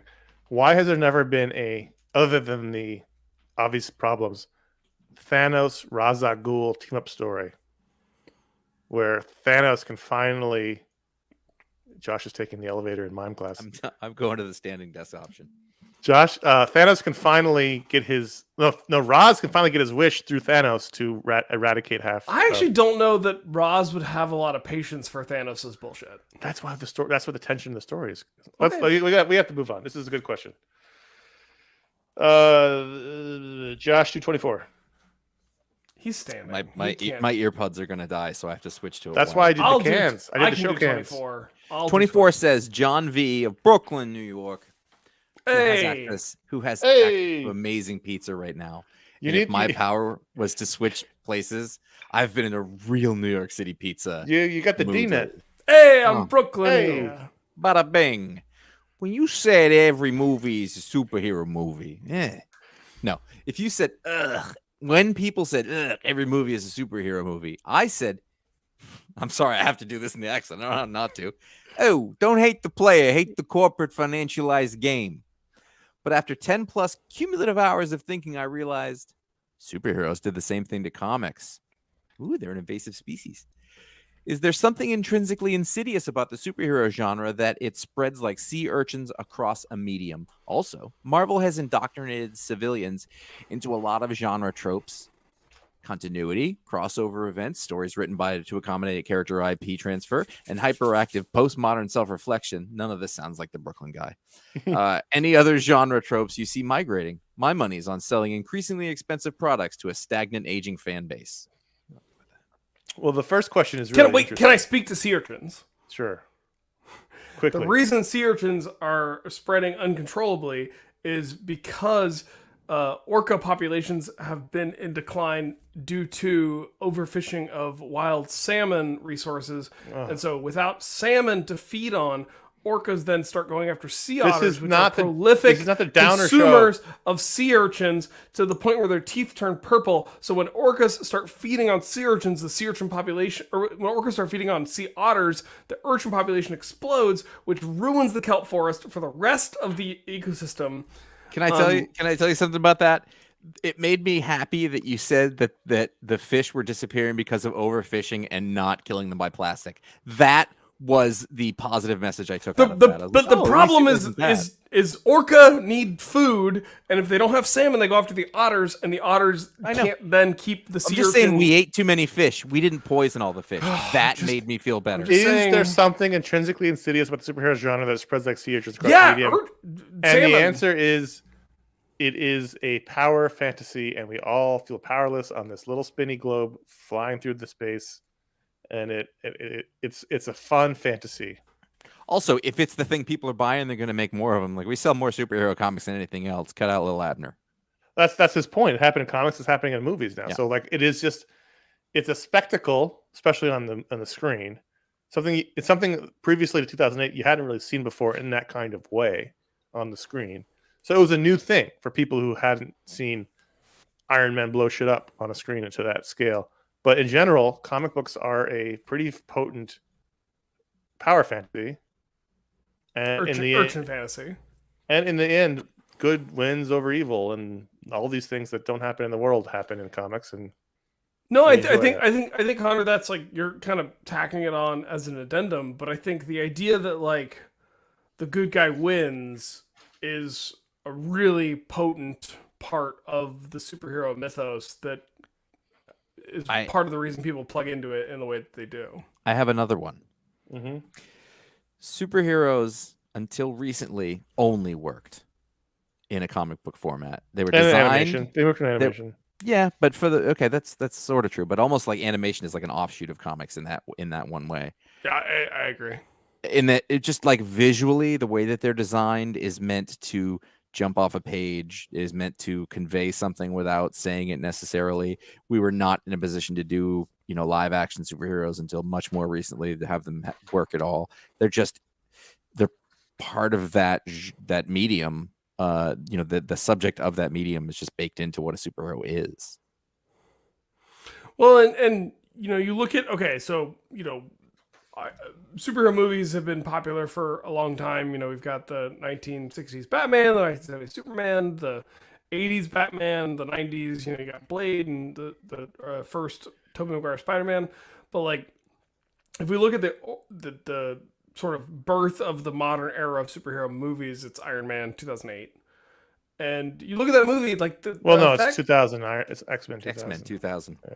I disagree. I still think it's Iron Man, but it levels up into a different stratosphere with Iron Man. But It starts with Iron Man doesn't happen if X-Men doesn't happen. But I think if Iron Man is Nirvana, then the 2000s X-Men is like the Pixies or Black Flag. But you look at those X-Men movies. They're barely action movies. Like they're pretty. No, but it doesn't matter really. It's the idea of everyone, not just people who are into it, going to pay money to go see the X-Men and a guy named Wolverine and a guy named Cyclops. But the point that I think Josh was cultural trying to make, acceptance of. Go ahead. But the point that I think Josh was trying to make is that like if you look at the Iron Man movie, that's sort of where, in my opinion, the special effects sort of met the moment where like, okay, now this guy, it actually looks like this guy is in this suit flying around. And if you look at those we movies, couldn't do it before. Yeah. If you look at those movies relative to what you see in Infinity War and Endgame, every time Tony Stark is in the suit, like if you see Robert Downey Jr.'s face, it'll then like he flies off screen and then Iron Man flies back on screen because like they have to cut away from RDJ to like a digital double, and they can't do that on screen because the graphics weren't good enough. And then by the time you get to like Infinity War, he's tapping his chest and the whole suit is like appearing over him in real time. So I think there's like an effects. I think there is like a visual effects thing that happens that makes the superhero story more palatable in a visual real-time media that was like more possible to do earlier in comics that like the films had to catch up to. Yeah. But at the same time, X-Men and Spider-Man, those movies did that. They made superheroes acceptable to the masses in a way that never had before, and they bought it, and when it was on screen. Whether it got better later or not, but it's when people. But at the end of the day, the question is why is the superhero? You just said that like Stan Lee. Why is he having why does the superhero have a stranglehold over the culture now? And my argument is because the effects caught up. But there's plenty of effects movies. No, that's interesting though, is that you're saying the believability of these beings who have superpowers is appealing to everybody. It's just that only comic people thought that before because they were the only ones really experiencing them. That's fine. And that's everybody was able to accept the superhero. Then they. I'm putting that out there as an argument. I'm not claiming that's the only reason. I'm not even saying that that's necessarily what I believe. I'm just saying that's a component of the transition. I think. If we're going to look at it, and I'll stop. We'll move along. But I think if you're going to look at it as a socio-cultural situation, superheroes came about during a time of great unrest and technical change in the world. It was during the Depression. It was around, the people who were the beginning portions of World War II. Throughout it, people needed that thing, which is what Connor was saying. Now, as we're talking about the whole world getting into it, well, what has happened since 2000, 2001? Everything's gone great. Well, but I'm saying it's that same sense of generalized anxiety and the hope that somebody will come save us, but at an even greater scale, which was why it worked and grew up in the comics at that time. There's an inherent feeling of comfort in that someone's going to swoop down and save you. Or that there's good people who have power and are using it for the right thing, and that's going to help you live your life. Ryan, 25. Elon P from South Africa. South Africa. I don't know if Can't do it. I Don't. presume Elon has diplomatic immunity. Diplomatic immunity. I can't do that. I've never been able to do that accent. It's It's just Dave Matthews, right? I can't. Come on. I presume Elon P wakes up. We're running out of time. We got emails. Let's go. So since COVID started, I've been rereading some of my favorite complete comic book runs, and having just finished my 4th reread of Sandman, and I have to ask, why don't they make comics like these anymore? I mean, Sandman is hard to match, but why does it feel like there hasn't been this sort of major, lengthy, medium, refining comic book series since the early days of Saga, or am I just old and is there just nothing out there right now to fill the hole left behind by the likes of Sandman, Preacher, or even Why the Last Man? I have an answer. Or more succinctly, does someone really need to bring Vertigo back? Josh Flanagan? There's not enough people buying the books. People are not interested. People who are left reading comics are not buying those in nearly the quantity that they did in their heyday. And Image made a run at capturing that, and they kind of did, but that demand also fell off. And so now you're talking about funding top quality people on a very long run of something that's going to be selling 5,000 to 10,000 copies, and it doesn't work. What's the cutoff? Is it 30,000? It depends. It's changed a lot. I mean, I feel like when you guys started the show, which I was a listener to in those early days, even if I wasn't on it, there were books that still hit the 100,000 mark occasionally, like Civil War #1, right? The cutoff at Marvel. Hold on. We're way off base here. Yeah. Comic sales are way up. Let's just be clear. Absolutely. They're selling more than ever. Comics. This is not a discussion about comics dying. It's a question of why aren't these specific books being done anymore? These kind of books. I don't think that medium audience is not dying. No. But I don't think the audience for those books that buy comic books is buying them. I don't know what happened to them. I don't know if they aged out or whatever. But there's other stuff like that. There's stuff coming out everywhere that could have fit in at Vertigo. Maybe it's not as good, specifically, but they just don't get those audiences. And I think part of that has to do with, the people who are in comics now are the ones who are mostly entrenched in superheroes. And they just, they're not catching on. I think it's a combination of consolidated corporate ownership. The deals aren't there anymore. Yep. Neil Gaiman got to keep ownership, a partial ownership of Sandman, which doesn't happen anymore. I think that Warner Brothers taking a harder hand at DC and Disney owning Marvel changes the game for those kind of books. I think that also those ideas now get taken to other media where that's a good answer. Ownership can be kept. I also think we're talking about really long runs. And so, I think, when we do the show, I'm not on every week, but I'm on often enough that, there's a fair number of indie books where we're like, well, check out a #1, and, #2 maybe never arrives, or even if you get a 6-issue, 5-issue run, enough to make a trade and maybe sell it to a Netflix or a Hulu or whatever. But, we're not getting those 60-issue runs anymore. No, but also, in terms of individual comic book sales aren't super high. I mean, you're still talking about the best books being probably still under 100,000. The threshold for a book surviving now is much lower than it would have been. I'd say when we started, threshold for a book surviving is between 30 and 40,000. And now, if you've got a book that's selling 10 or 15,000, it can keep living. It's just that for the kinds of stuff we're talking about, you've got a company who's willing to make an investment in it because enough people are going to buy it, and there are not enough people to buy that anymore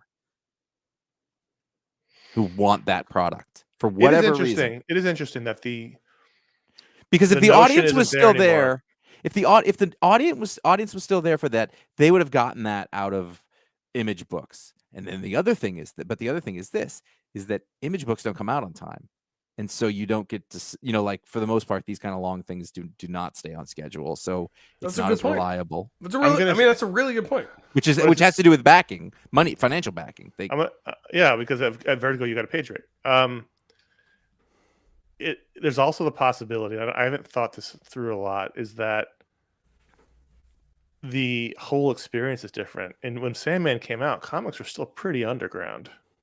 Tell you what. And so it attracted those kind of people. Now Right. comics are, at least the notion of comics are mainstream. People aren't buying them, but they're aware they exist, and these things lead to films and TV shows ad infinitum. There's 100 of them.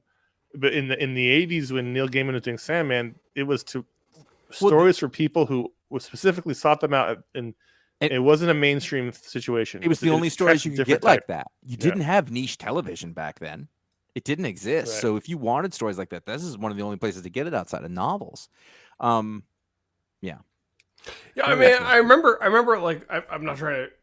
I know we need to move on, but like I remember when Brian K. Vaughan hit the scene with Why the Last Man, and then he announced things like Pride of Baghdad, and there was hype around like a one-off graphic novel about it's a different market now. early days Right, of the Iraq War. But then everyone got super excited about him moving into television, and he was like a co-writer on Lost, and like it was just you're right. went It was from a different niche. market. It was a different world. The other thing, creators don't sell books anymore. At least not like that. I mean, Jim Lee sells a cover or whatever, but no comic book writer is a guarantee of 100,000 issues sold at all.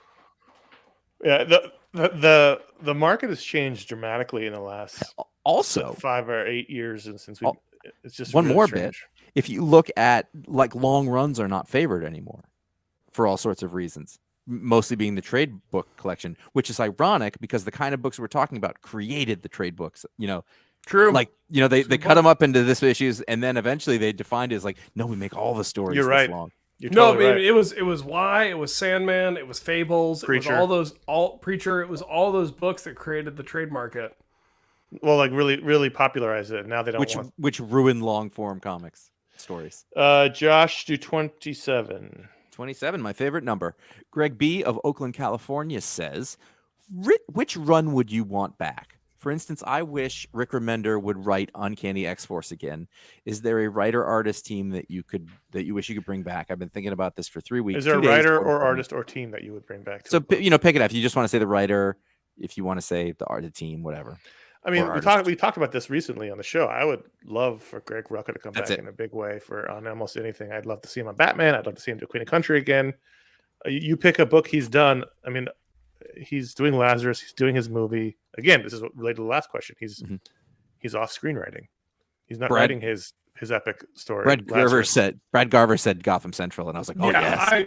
Dude, I would be so into a revamp of Gotham Central. I think Gotham Central will be more popular now than it was when it came out.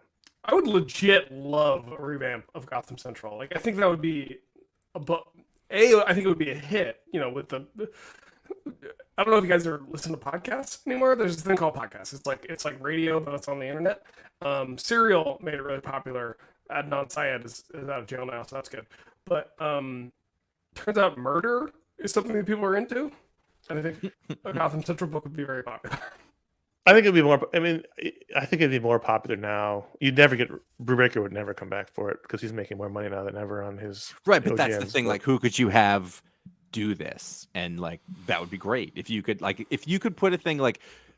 I was gonna say detective with Rucka and Sean Martin Burrow. I was like, that's exactly what I say. But they said Gotham Central is like, yes, if you could put all those people back in Gotham with Michael Lark, and Brubaker and Rucka doing stories, like if that was what you could magic wand it, I would totally do that. Sure. There's a ton of them. Brian in the chat said Ellis and Castanet on Planetary. I actually think The book ended. Planetary had such a long Good point. gap between its sort of, I don't know, denouement and then conclusion. I gotta say, I think that this question really feels like it has to refer to something, or mostly where that felt too short, like it ended too early. Yeah. I think you're right. Whereas Planetary, like it had a huge gap, but I think it came back and it actually finished strong. It finished. enough. It ended. I'd say, I mean, so more specifically, if we're talking about Ellis, I'd say, Ellis and Hitch on The Authority. No, that. You know what? Fell. I never liked it that much. I liked it a lot. I liked it a lot. Josh wasn't a big fan. This next question I'm very excited about. This is another Greg. Greg M. from Philadelphia, Pennsylvania. Josh. Yeah. Say something genuinely nice about Ryan right here, right now. I don't want this. I don't want this to happen. I will. I was telling my wife about this earlier. and I What? said, The implication, by the way, is that you pick on him so much Right. that this guy needs to go the needle in the other direction. I'm gonna just tell you a thing because I'll put a needle in the whole thing. Is that I'm so embarrassed right now. No, at some point I asked Brian. I was like, I'm picking you on the show. It's kind of a bit. If it's too much, please tell me, and I will stop. And he said, no, I'm okay with it. And I was like, all right, because I don't. It's a bit. It's not how I actually feel. You're my big brother. Like that's. Yeah, and I was telling my wife about that because I said it sounds like I pick on him. I don't first talk about the show, I guess, which is amazing that she knows I do a show. Something generally nice about Ryan. Right here, right now. I really it better be about his ponytail. I really admire Ryan's enthusiasm about so many things. He's the kind of person who's interested in 1,000 things. You could ask him about paleontology. You could ask him about comics. You could ask him about a book. You could ask him about different foods. I cannot keep up with that kind of energy and enthusiasm, and I admire that very much. I think that is the thing that keeps you happy and young. You texted me about the Death Star a couple of weeks ago, and it was an amazing question, and like. It was legitimately the thing. I started to respond to it, and I was like, nope, because I was out. I was running errands. I was like on my bike, and I was like, I can't respond to this right now because this is such a good question about the Death Star. What was the question?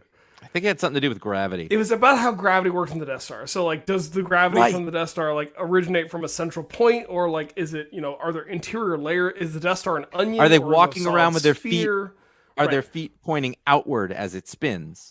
It was an or excellent is question. there something that has mass? Did they create it around mass so that has gravity? And if it has that, then as you get further inside the Death Star, the gravity would increase. Star Trek got around this with internal dampeners. My answer, Josh, that I sent to you was about a quarter of like what I had written, and then I like cut it down to be like, okay, I can't send all of this to Josh. You can edit. It's too much. Yeah. So there you go. Can I say Ryan, something nice about Josh? No, that's not the question. Ryan, are you just keeping the long hair forever? Is that what's happening? I mean, do you want me to let it down? If you want. All right. While he's doing that, Chris A. from Washington. It doesn't take long. If one is Electro for costumes, is the Teen Titans T-Tower one for superhero headquarters? If that question is too cute by half or whole, is the Teen Titans T-Tower the greatest Gashi superhero headquarters of all time? I mean, the greatest Gashi superhero headquarters of all time is a tie between the Fortress of Solitude and the Batcave. I mean, you're talking about a structure, if it's cool or not, but like if you would ask me what's my superhero headquarters, well, Batman has a huge computer screen on the wall, and he has a Tyrannosaurus Rex and a giant penny. Ryan, you're getting dangerously close to Bob in Twin Peaks territory, which really freaked me out for a second. Now I can't look at you. Well, just pretend I'm Dale. I'm Special Agent Dale Cooper. It was a. You don't look at all like him. You look like Bob. Yeah. So that was the problem. The building that's in the shape of a T is pretty cool. It's excellent. It's excellent. It's gosh off the charts. I still think that number one, for me personally, others may disagree, is the JLA headquarters from the Super Friends. The Hall of Justice. The Hall of Justice, which they still use right to this day. Meanwhile, at the Hall of Justice. That is, by the way, an excellent example of Gosh returning to mainstream. And it's from Cincinnati. They had the Justice League, they were on a satellite for a while because we had to make it kind of cool or whatever. Yes, and then at some point more recently, somebody was like, fuck it, Hall of Justice. Josh, you remember that the police headquarters in Ithaca was called the Hall of Justice? I do remember that. I remember thinking that every time I drove past it. Every time I got taken to jail in college. Cincinnati also has the best chili. 32. I'll just continue. Ethan J writes in, what is the single greatest written line in a comic book? And I know this is all extemporaneous off the top of our heads. I think I texted it to you the other day. I know exactly what my answer is. What's that? I know exactly what my answer is. Okay, I know yours is a preacher one. Yeah. Oh, that's a good one. Yeah. I'm going with a very strange one, but it's one that's always in my head, and so to me that must be good. And it's the reason why it's strange is because it's one word. All right. Burn. Ooh, that's good. Alan Moore writing Superman, and what is it that gets Superman to the point where he's going to tell someone motherfucker, burn, and then shoots him with his heat ray vision. Superman doesn't ever get to that point, but he did with Alan Moore, and I think of that line often. And no one can get away with writing that story except Alan Moore. Yeah. I mean, literally anybody else tries to like, this is garbage, but Alan Moore is Alan Moore. Yeah.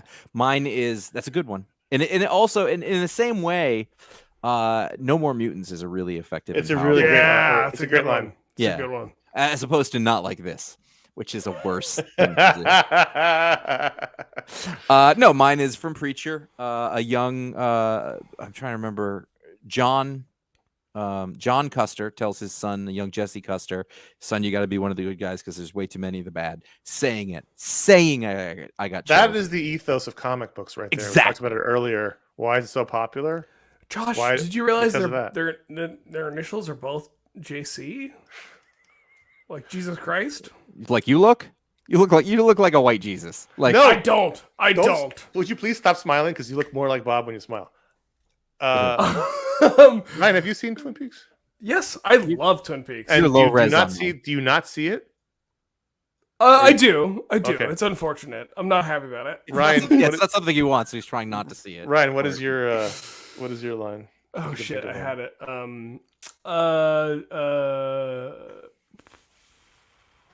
Josh's line is very good. I got two more.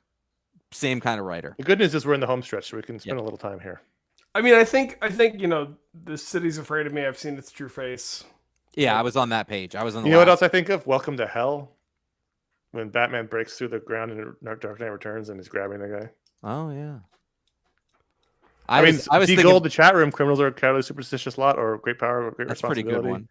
good one. But Batman don't shiv. I mean, Josh, you kind of like you left out like you didn't. I mean, you said the line, but like the full context is like he's got notes in your performance, Josh. Your performance. You've got to be one of the good guys because there's way too many of the bad. Yeah, and that line breaks my heart. Like it's so it's beautiful. Like I like Garth Ennis. And I'm so annoyed, Josh. We never did this on the video show. We never did like our top, all time. We talked about doing like the top 20 all time writers and artists and things, but like Garth Ennis, the more you look at his work, the better it gets. And even in Garth don't shiv. Garth don't shiv. No, write that down. Write that down. I'm writing it down. Garth.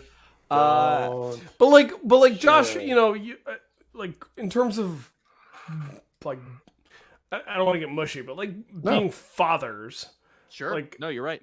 The whole you've got to be one of the good guys. Like impressing that lesson upon a son. Mm-hmm. It's huge. Like it also depends on who's saying it and what that means. Garth don't shiv. I can't believe I pulled out don't shiv.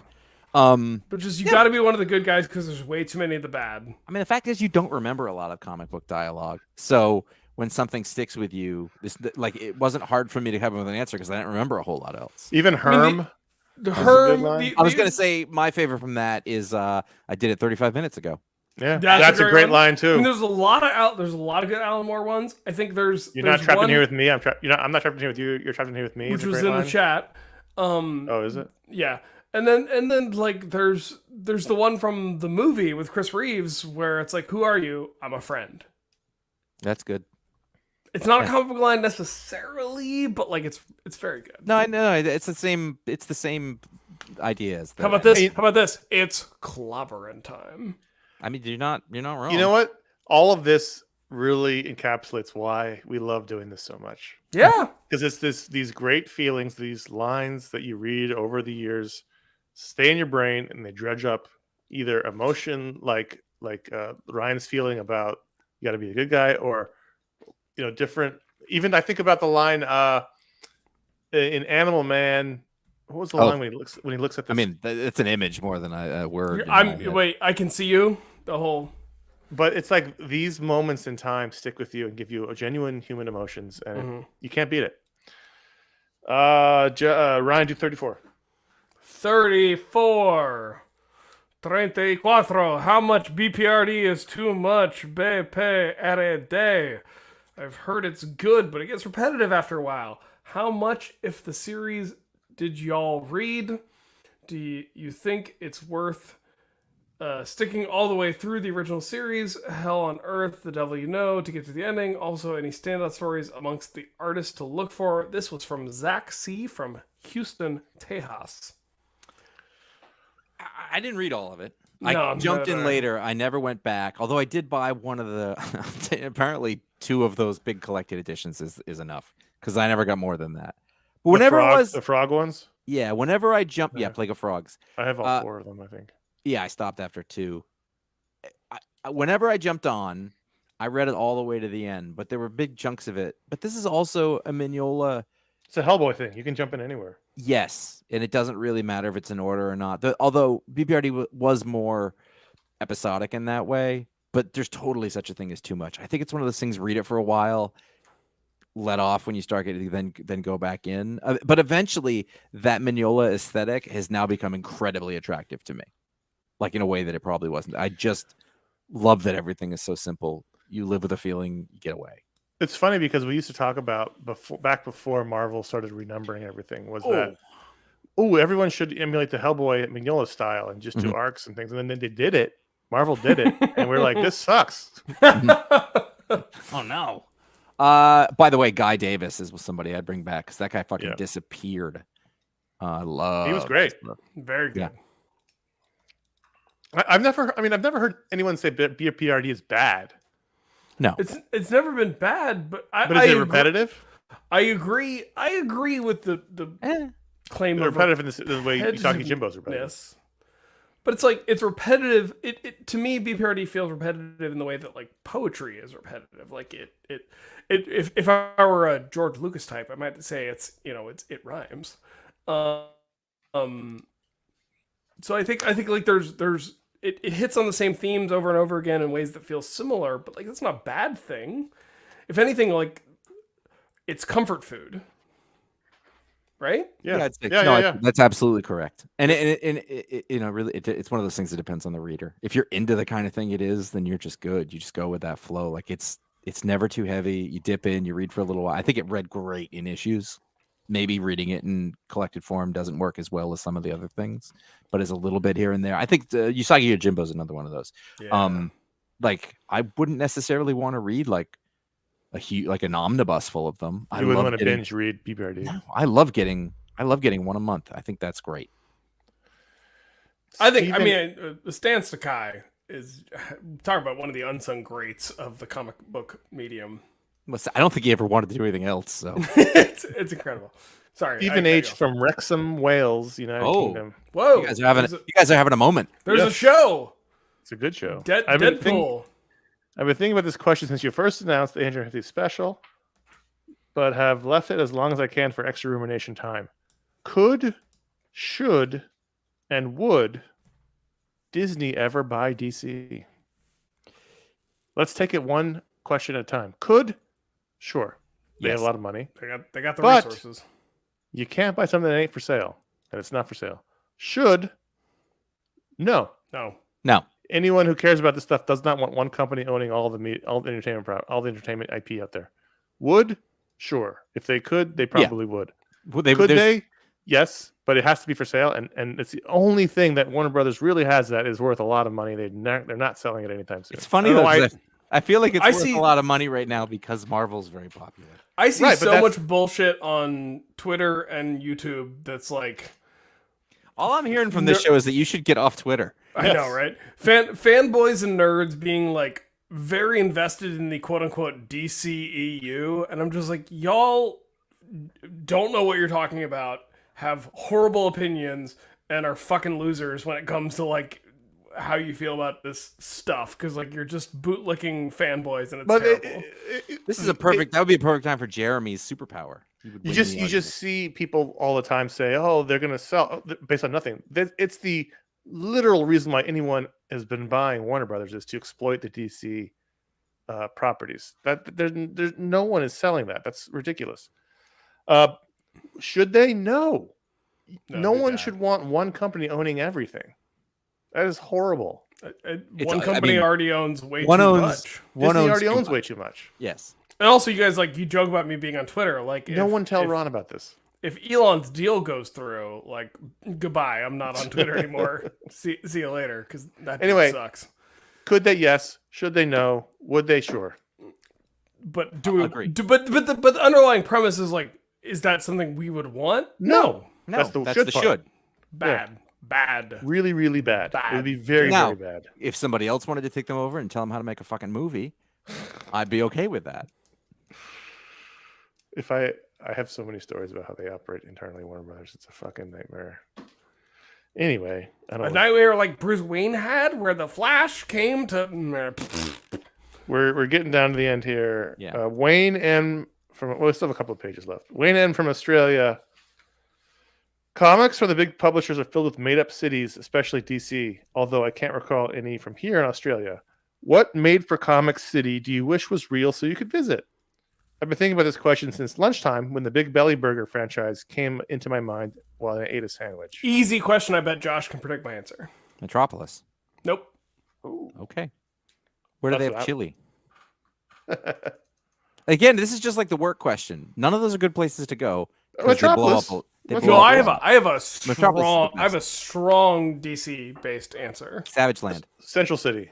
Oh wait. Nope. Coast City. What's the DC version of Savage Land? Where's Black Widow and where do they live? Nope. Star City. Opal City. Opal City. Opal City. How cool is Opal City? You got the shade. You got a ton of Art Deco architecture. You got great antique shops as run by Jack Knight, Starman. Opal City is my absolute 100% answer for where I would want to hang out in the fake universe. This is my favorite question.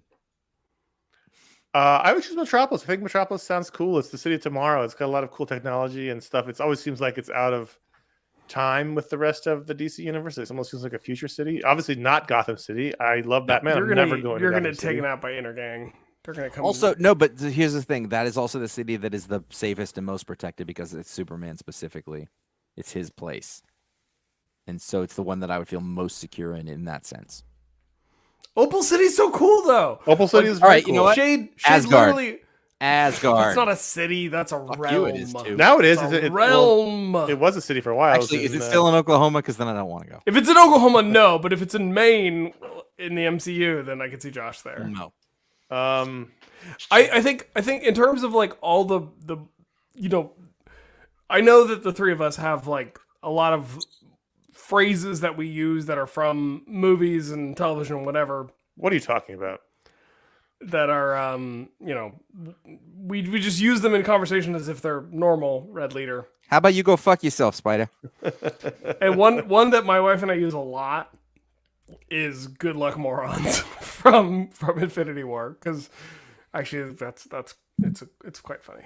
You know what we use the most right now? And I can't go on all night. But do you know the scene in National Lampoon's Christmas Vacation where he goes down the hill and then the sled goes really fast and they crash? The very last thing in that is that Randy Quaid turns to camera and he goes, "Bingo." And that's what we always use when we see something, when we see a terrible beat at the end of something, a terrible line, a joke, or whatever it is. Ooh, that's a bingo. So Which is also from Inglourious Bastards. Josh, Nick in the chat makes a good point that Asgard is not a place, it's people. No, Asgardians are people. Asgard is a place. No, that's the movie concept, which is dumb. I know. I know. It was a decent joke. No, it's totally a decent joke. Warranted a mention. Josh, Yeah, 38. Paul H. This was the one I said my favorite question. Do you have a plan for what happens to all your nerd shit when you die? Dark. What? I'll It's answer. dark. I'll I answer. love it. No, I love it. Go ahead. No, I don't care. I'll be dead. Fuck That's it. kind of my answer. Do whatever you want. I don't give a shit. Doesn't matter. Like, sell if it, you guys- burn it, bury it with me. I truly could not. I if could you not be guys- fucked. If you guys want it, or don't. Sorry. If it helps, if anything's worth enough to sell it, that's all. Does that mean you don't have a will? I am waiting on my life insurance. I'm waiting on my insurance company to give me a life insurance policy. They're dragging their heels because I rock climb. Well, that makes sense. Don't tell them. But I said I use all the safety gear. I was like, I have all the shoes and the ropes and it's a dynamic rope and an appropriate harness and a helmet. But they're dragging their heels now. So I don't. fuck it. Like Ryan said, I'll be dead. I don't give a shit. I mean, I have a couple original pages. Like that's the only thing I think is like I hope somebody gets the records so that they can listen to them. I don't want the art to be destroyed. But so it sounds like none of us believe in an afterlife. It is a shock. Well, you don't get your shit there. Yeah. But regardless. Yeah, I believe in afterlife. We can take my records with me. I would think there'd be better records. Better pressings. I know, genuinely, if I had to say, like, I hope that at some point stuff gets to go to people who could enjoy it. I mean that. That's partially why I gave my comics away. Right. Like someone take them who will enjoy them. By the way, what team would you like to come back? I'd like Darwin Cook's team to come back. By the way, that's what I would. I mean, if we're talking about that kind of various reasons. Yes. All right. I don't know. I mean, I think about like there's literally an industry that exists in the United States now for helping people my age deal with the fact that like their parents have all this stuff that everyone's that they want them stuff. to inherit that they don't like me. I don't want. So like I don't know, just like give it all away, like give it to people who need it, and everything else, like who gives a shit? My mom doesn't have a shit. It's great. I mean, not like in the best way, not the horrible way that it sounded like. I would do Locks of Love, but no kid with cancer wants gray hair. Unless they're a complete fucking baller. Like if you're like 8 and you have straight up gray hair, that's awesome. I mean, they'd look awesome, but like I appreciate them not wanting. They would look like a mutant prophet. They'd be like, everyone. It'd be a Targaryen. Aldwin D writes and says, how would you rank the host's performance while being drunk during the live stream podcast and all of the email shows? Josh in episode 501. We'll get to that in a second. I don't understand what's happening there. Connor from episode 250 or Ryan from episode 800. Note, I could not find an episode with Ron being drunk on a live show, except for the odd fact of Ron being creeped out, being asked in an email in episode 150 about a threesome. That was creepy. It was about us being in a threesome. The rating scale is 1, intervention needed, 2, comical, 3, mildly amusing, 4, needs more alcohol. And then, all right. So that's the, I mean, he asked us, if you were to drink a drink during the anniversary episode, what drink would you choose? But we do that in every episode. Josh, were you drunk in an episode? I probably got like. Oh, you probably were a little tipsy from one drink. That's probably true. That's because I don't. It's like there was a long time where you didn't drink at all. Neither did Ron. I was the only one. Yeah, I mean, but then I went back basically. And Ron has Connor and Josh one drink didn't have coffee for a long time. I've never had coffee in my life. There was a long period of the show where we record in the mornings, typically, not today. But like we typically record in the mornings where I'm the only one drinking coffee. I've never had it in my life. Coffee, nothing can wake me up in the morning. It doesn't Coffee matter. could if you did it right. It doesn't. Okay, so let's go back to this. Ryan, on the last one of these, episode 800, you were fairly intoxicated. That's number 1. No, I think I was comical. Nah. You were comical, then you passed out, basically. All right, well, you can put me at number 1. And that was the point when you jumped in the scale. I've done pretty good. I've done pretty good this episode. You lost your sound, Ryan. Something happened to your microphone. Wow, he popped the mic out. What was great about that was he said he was doing really good, and then he broke his microphone. What would be great is if he opens it up to try to make it work, and he's like, shit, there is a diaphragm in here. Can you hear you, Ryan? Nope, your mic is still dead. Something snapped. We heard it. Exact moment that you popped that cap. And the next moment you said, I'm doing really great, and you broke your microphone, which is awesome. It is. It's pretty great. Me on 250 was pretty drunk. I think I had 250. I think, if I remember correctly, I had 2 bottles of champagne by myself while we did that. That was that long ago? Yeah, it was a long time ago. I was living in Brooklyn. Oh, and I don't remember. I remember editing the show the next day, and the last 15 minutes of the show were new to me. And I don't normally black out. I don't normally forget the evenings, but 2 bottles of champagne in the space of a couple hours is a lot. And I basically don't remember. I didn't remember the last 20 minutes of the show.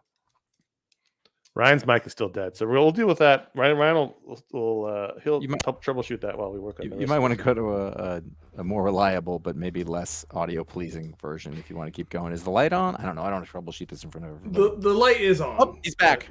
You're back, Ryan. I'm on a different mic, but I just won't touch Yeah, it's not this something- mic. There was a snap That's- sound, and it died. Yeah. Thanos killed half the electronics in that, which is all you need for electronics. Welcome Okay. to the end of the show. Old Man Tony. Oh yeah, Old Man Tony from Phoenix, Arizona. I've been thinking about this for about 3 hours. Deal with it. When is the last time you each had butterscotch pudding? If you cannot recall, are you open to actively seeking it out to remind yourselves of its splendor? I've never had butterscotch pudding. Butterscotch pudding is fucking awesome. I've never had it. I have had butterscotch. When I go to Dairy Queen, I got a butterscotch dipped cone, although they keep discontinuing it and bringing it back. But if I got pudding right now, I'd get butterscotch. Been a long time. Never had it. I got invited to a friend's place for a dinner. Which she calls the Butterscotch Society. fellow paleontologist. He's a dinosaur paleontologist, so you guys know what that I heard for a But- second, I know this is what he said. He goes, he's a dancer paleontologist. I was like, what? Hello, look at these bones. So we had asked his so literally his wife works in museums and he works in paleontology, and my wife works in museums and I used to work in paleontology. So we're very synced up as a couple. So we asked what can we contribute to a meal, and they said bring snacks to eat before the meal and bring something sweet to eat after the meal. Long story short, I was trying to make this dessert from when I was a kid that was a pastry crust with chocolate pudding and whipped topping and whatever. So I made chocolate pudding recently, and my kid loves bananas. So I was looking up banana pudding recipes recently because Is this going to circle back around to butterscotch? no. Okay. All right. It's midnight. We have a lot of we can't afford these tangents. The end. Kyle R. I'm just jumping to the end. I'm just going to do the rest.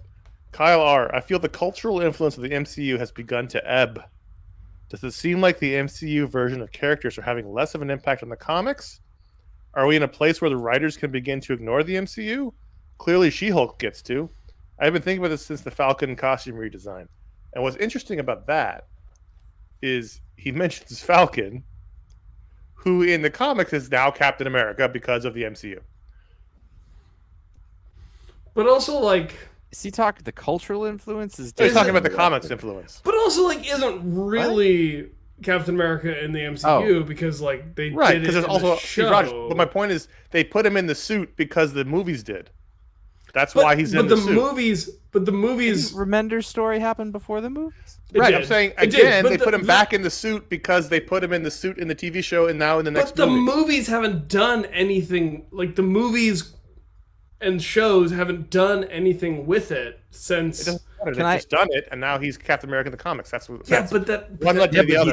No, but they're still doing the cake and eat it too because Steve Rogers Right. is also Captain America. But also Yes, but that they're show doing was, that because of the movies and the TV shows. But the totally right. show was bad. It doesn't make a difference. It's Here's they're the doing it thing. because A equals leads to B. That's what happened. Here's the thing, though, and this is truly, I don't care.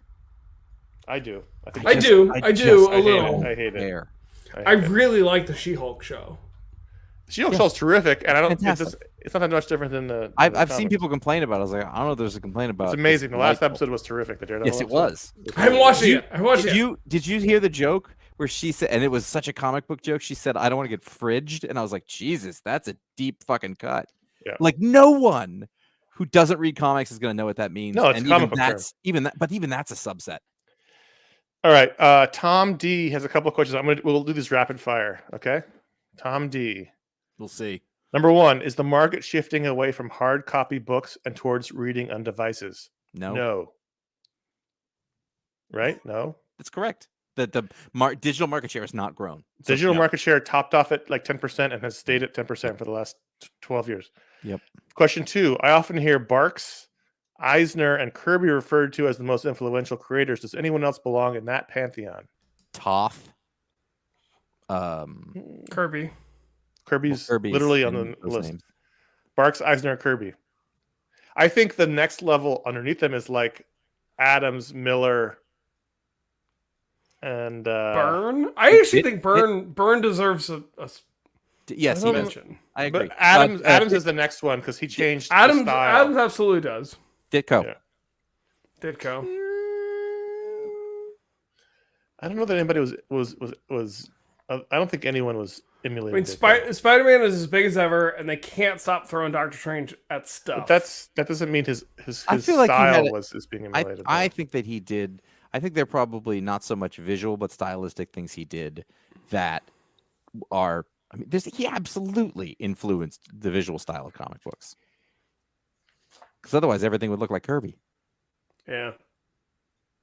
I mean, you go back to like Kurt Swan. Romita? What do you? There's an argument to be made about all those stuff. It depends on how deep you want to go.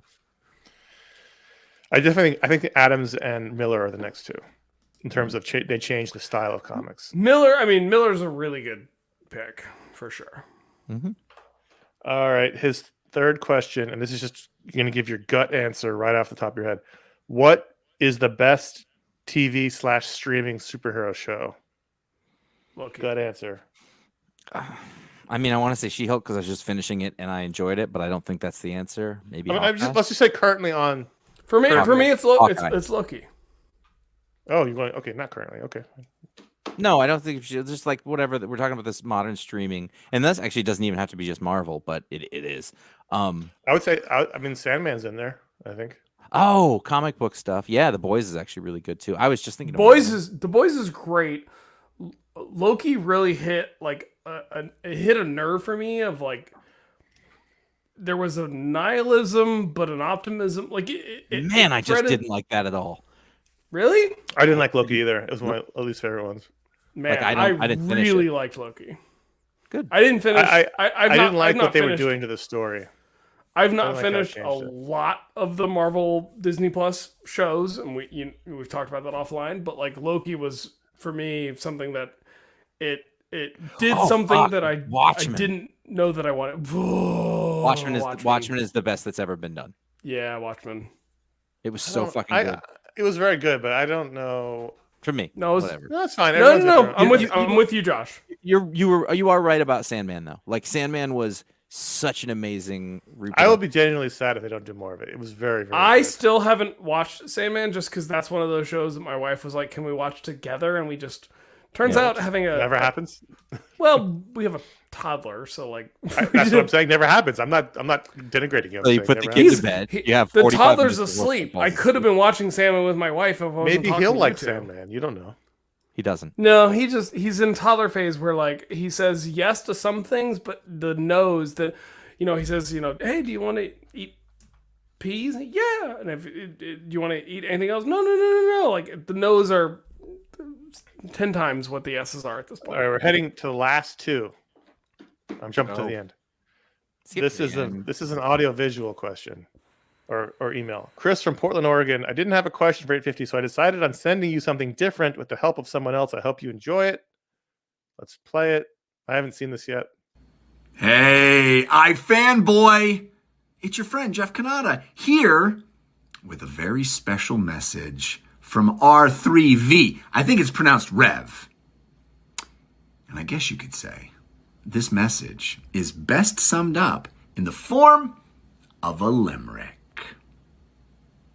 850, the time's been flying, and all the comics you got me buying have been great, and that's why I'll say congrats to Connor and Josh and Ryan. Yay! Happy 850, iFanboy! You guys are the best in the biz, and you've been around the longest. I am very happy and honored to call you friends, to say that I was sort of there at the beginning with you guys-ish. We were all sort of in that Revision 3 world, and I can't believe you're still going strong. It's awesome. Not that I can't believe it. I can believe it. It is a testament to the dedication and the professionalism and the awesome community that you've built that 850 episodes later, you're still picking the week. You're still picking the week. And I have gotten countless great recommendations from the Pick of the Week podcast. And, I love you guys. congratulations. It's a huge achievement. You should be very proud. And I know that all the folks that get their recommendations from the Pick of the Week podcast are grateful as well. It is my honor to try to add a little bit of my voice and my limerick to the no doubt torrent of congratulations that you've gotten. It is well deserved, and I'm in awe of it. It's really, really cool.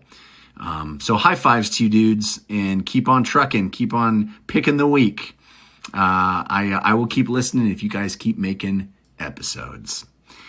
And R3V, thank you for caring enough to send a limerick. I hope it brought a smile to your face and to anybody that's listening. Best wishes, iFanboy. You're the best. Take care. That was uncomfortable. Really? But awesome. I liked it. I don't because he was looking right at me. He was Josh. I don't do well with compliments. Jeff is one of the best people. Yeah. Ever. I don't think he and I have ever met, and so the fact that I was included in the names was. I was really worried that he was going to be Josh Connor Ron, and but he. If you know what, if he had said Ron, I wouldn't have begrudged him in the slightest. Like I would have understood completely, but like the fact that he included me actually meant a lot, and I had. So I'll just say, I had a feeling. Thank you, Jeff. You're a mensch. First of all, great job. Thank you, R3V, who's in the chat room right now, who paid for that to get to happen. That's incredibly generous of you.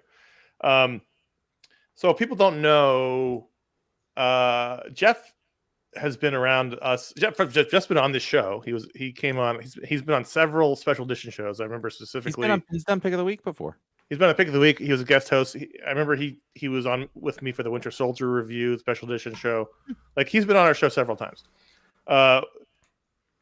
He mentioned in that little video, and if you could only hear it on the audio show, you can watch it on the video on the YouTube if you want.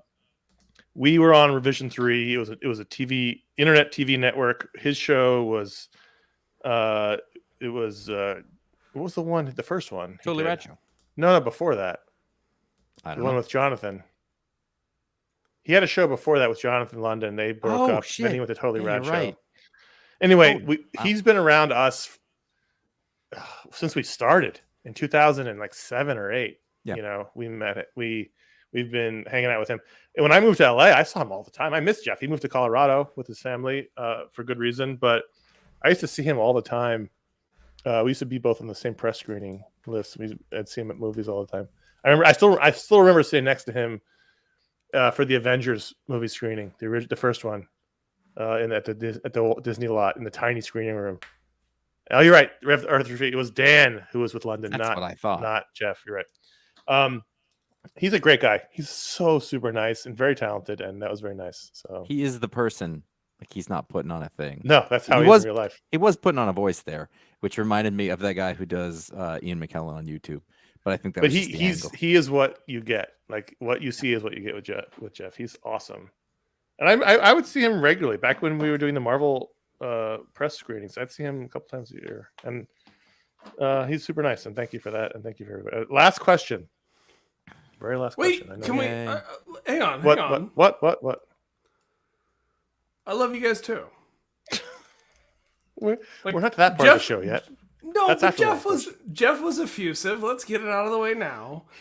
Like he was effusive. It made me feel a feeling, and so like I saw the video ahead of this recording, so it wasn't the first time that I watched it. But like, I love you guys, and like you guys have been awesome supporters of me, both like as a person and as a media personality and whatever this nonsense that we all do is. But like you guys are awesome, and I really do love you, and I appreciate everything you've done. What's really funny is the chat room thinks you're drunk. No, I'm not. And I'm not convinced you're not. Final question. All right, Steve. It's fine. Thank you, Steve Steve, very much. We were just trying to express some love. No, it's great. But after Jeff doing that, looking right at me, and then you, I was like, I can't take any more. Especially Josh. He can't handle How can this. we? This is too much real emotion. If I can get Josh to just melt into a puddle of shame, that's all I. Josh is an Irish American who does not enjoy you emotion. said shame with skepticism. What feeling are you feeling, Josh? I just said I don't know what to do about compliments in my face. I'm an emotional But like, wreck. what does it make you I saw feel? a punk rock band the other day and I broke out crying when they played. So But what does it make you feel, Joshua? what are you talking about? What are your feelings? When I tell you, Josh, that I love you, what do you feel? I feel immense gratitude that I have people in my life that are wonderful and can say those things out loud, and that they're understood even without saying them. And I'm not saying you shouldn't say them; you absolutely should say them. That's what I feel. But I will tell you that right now, what I feel is tired, and that I have to get up in not a long time. One more question, and then we can wrap this show up. Men should say it to each other more often, and we do. Josh, I say all the time. But we don't say it. We don't say it on the show. We don't say it in person, in public. But all the time we say, hey, we guys, should though. We should. I love you, Ryan. Is that what you were looking for? I do. Almost always, but Ryan, you might be saying that, but you're not my dad, so you're not going to give me what I need. Give me enough time. Give me enough time. I'll find a way. I'll find a way. I love you, Ryan. I love Josh. I love the iFanbase. I love Ron. I love everyone. I love everybody's I love the ridiculous Scotch offspring that I've barely ever met. Love those. See, it's okay for me to express I love Ron feelings. too. I gotta say that I love Ron because Ron. I come and go on it. No, I can take or leave Ron. All right, Steve B. I never cared for Ron. Ron's been texting me this whole time. We've been texting about baseball this entire time. All right, Steve B. The final question. It's dark again, or is it? I've been thinking about this for 7 years. What is the end game? You both have taken this hobby and turned it into a career. You both have taken this hobby and turned. That's very funny. You both have taken this hobby and turned it into a career, and then we're forced to turn it back to a hobby. Do you see yourselves continuing until you get tired? I'm tired right now. Collaborating on creating something. You obviously do this out of love for the medium, but do either of you actually see yourself stopping? When I turned 47 years ago, I started asking this because, frankly, I think about it in terms of you guys. I, as a longtime reader, stopped regularly reading a while ago and sold all of my books. I now read via the apps, but realized long ago hearing you guys talk about comics made me get the experience of a community through this, which, as I aged and switched comic shops, gave me a sense of community. So thank you for that. Josh, I can answer first very quickly. I'm just waiting for both of them to be gone, and then I'll take over. You could have just asked. Oh man! Neither of you responded to my soup text. That was a good text. All right, we had this conversation earlier. Soup. So, what is the end game? Honestly, Josh, one of the most satisfying things about this whole iFanboy enterprise is we have defied the skeptics. You won't remember this, but in the early days of the show, and even the middle days, people were constantly saying these guys are going to stop at any moment. They hate this. Oh. There's no way they're coming back. I remember when Ron left to go work at Image, one of the communities from one of the other shows, it was like, oh, these guys are going to be done in 6 weeks. And like, we say it all the time, and yet no one believes us. We have a ton of fucking fun doing this show. Every time. I don't know why no one believes that. We do our jokes about being old and tired because we are old and tired. And those are jokes, but we have the best fucking time doing this fucking show. And so I've loved that we keep going because we like it, and that the people who thought we would quit can go fuck off. I mean, in all sincerity, like you guys brought me in late in the game. I think we all recognize you guys are in Twilight, and it's fine. But like, I hope you didn't expect us to offend us. Yeah, it's not we were just like, I sit here, my knee hurts for no reason. And there's a lot of pressure, like about that Friday's coming and like we got to record the show and what's the pick and like all this other stuff. I take it super seriously. I really, really do. And like not in a, it doesn't, it's stressful in that like I want to do a good job, but it doesn't stress me out in like a way that's uncomfortable. But like I care, and yet once I figure out what the pick is and the breakdown of the books that we're going to talk about, like it's the most fun to hop on the mic and talk with both of you, or just one of you. Like, because a lot of times when I do the show, it's just one or the other, and it's not that way anymore. Not anymore. You come on now regularly. But it's fucking fantastic. Like, it's really great to like hop on the mic and talk with either of you about the week's comics, and it's really fun. Tell you what, it's good for what ails you. I think it really is. Here can agree really with this. is. It's difficult that I have an unhappy Friday afternoon. There's a high. There's a high for sure. That being said, I can distinctly remember a few months after moving to Los Angeles, I was 33, and I was having lunch with Mike Romo, our friend of the show. People know him. We were having lunch at Duke's Malibu, right off the one. I know what you're talking about. We were in the outdoor part where the wave crashes over the top of the plexiglass if the wave hits you the right way.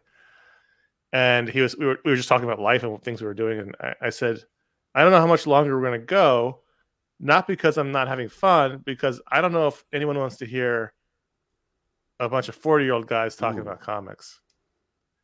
Because I was 33. Even when you're 33, 40 seems so old. But when you get to be 40, nothing has changed in your head. But even now, I think, am I going to be doing this when I'm 50? And are people going to care about our dumb jokes about comics and our discussion about them? I don't know. I'm not at all, even a little bit, saying I think about stopping. I just wonder, at what point will people stop caring? And that will make a difference, because we need to talk.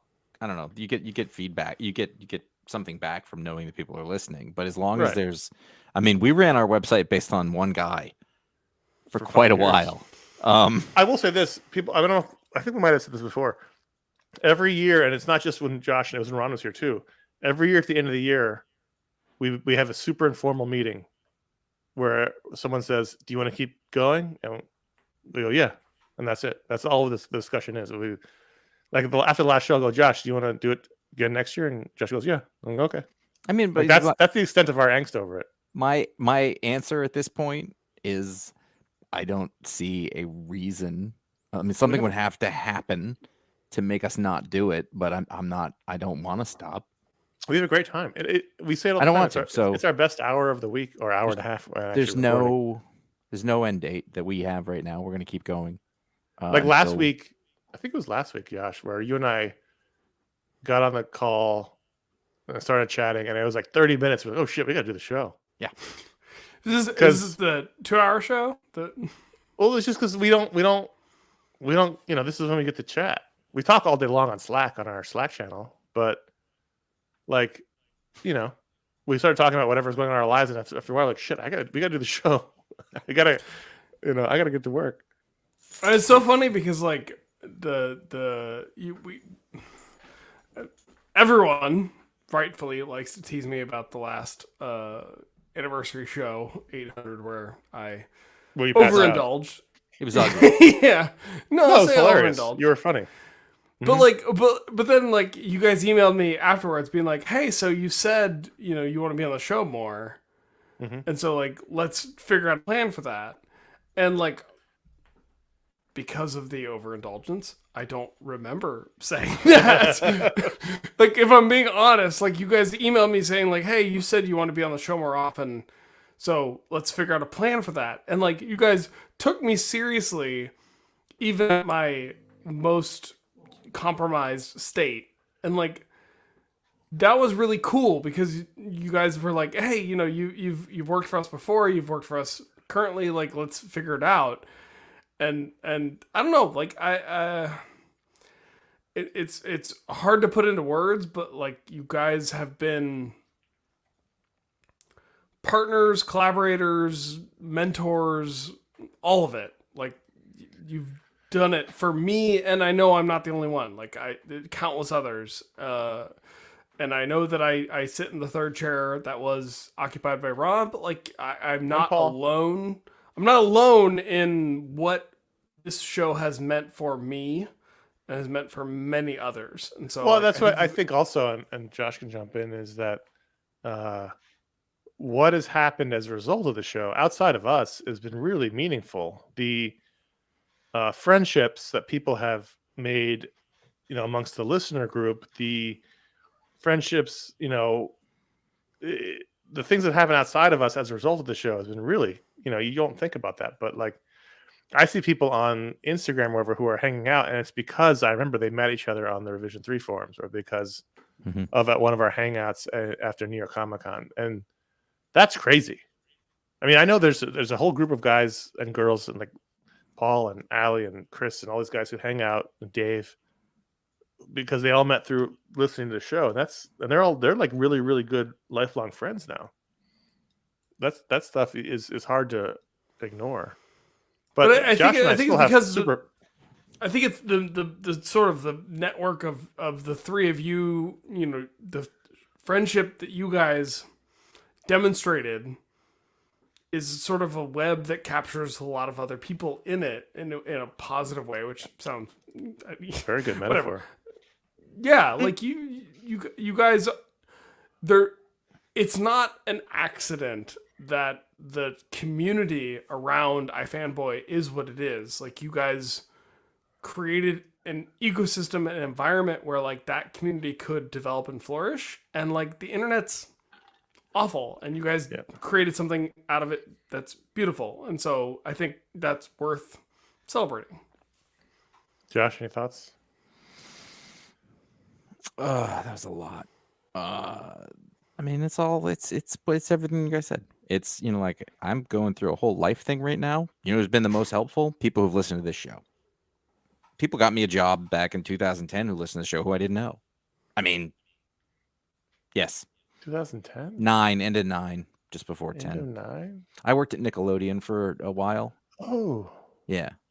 I wrote the captions on the website. Right before we did the graphically. Right. Yeah, so that was the thing, is that, and from that, I was probably going to become, I'm not saying I have any regrets about that. I was probably going to become a director of content for Nick.com, and I decided to do graphically instead. What a mistake. I mean, in terms of resumes and remuneration, absolutely. But right now, like, people who I don't know really, who know me, are reaching to help me, and like, how does that not make you feel good about yourself? Well, you and I talked last week, and I'll open the door a little bit into the inner workings. But you're going through a tough time. Everyone listens to you knows that, and we were just talking, and you said the thing that we all think sometimes is that we may have made a mistake going out on our own and doing iFanboy full time instead of staying with our careers. But then we quickly realized that was not the case. No. As we talked it through, and that was just us talking. It was like, I sit here today in Los Angeles, and all of the people that I am close with, the friends that I see, the friends that I get together with for dinner or drinks or talk with Josh or Ryan, they're all because of iFanboy. I met my wife. She didn't listen to the show, but I met her at an iFanboy event. Ryan. My last 3 jobs were through people who I met through iFanboy in some way or fashion. Like, my career, my family, my friends, you take iFanboy away, I don't even know what my life looks like. I don't. It would be impossible to imagine where I am in my life without what we've been doing here.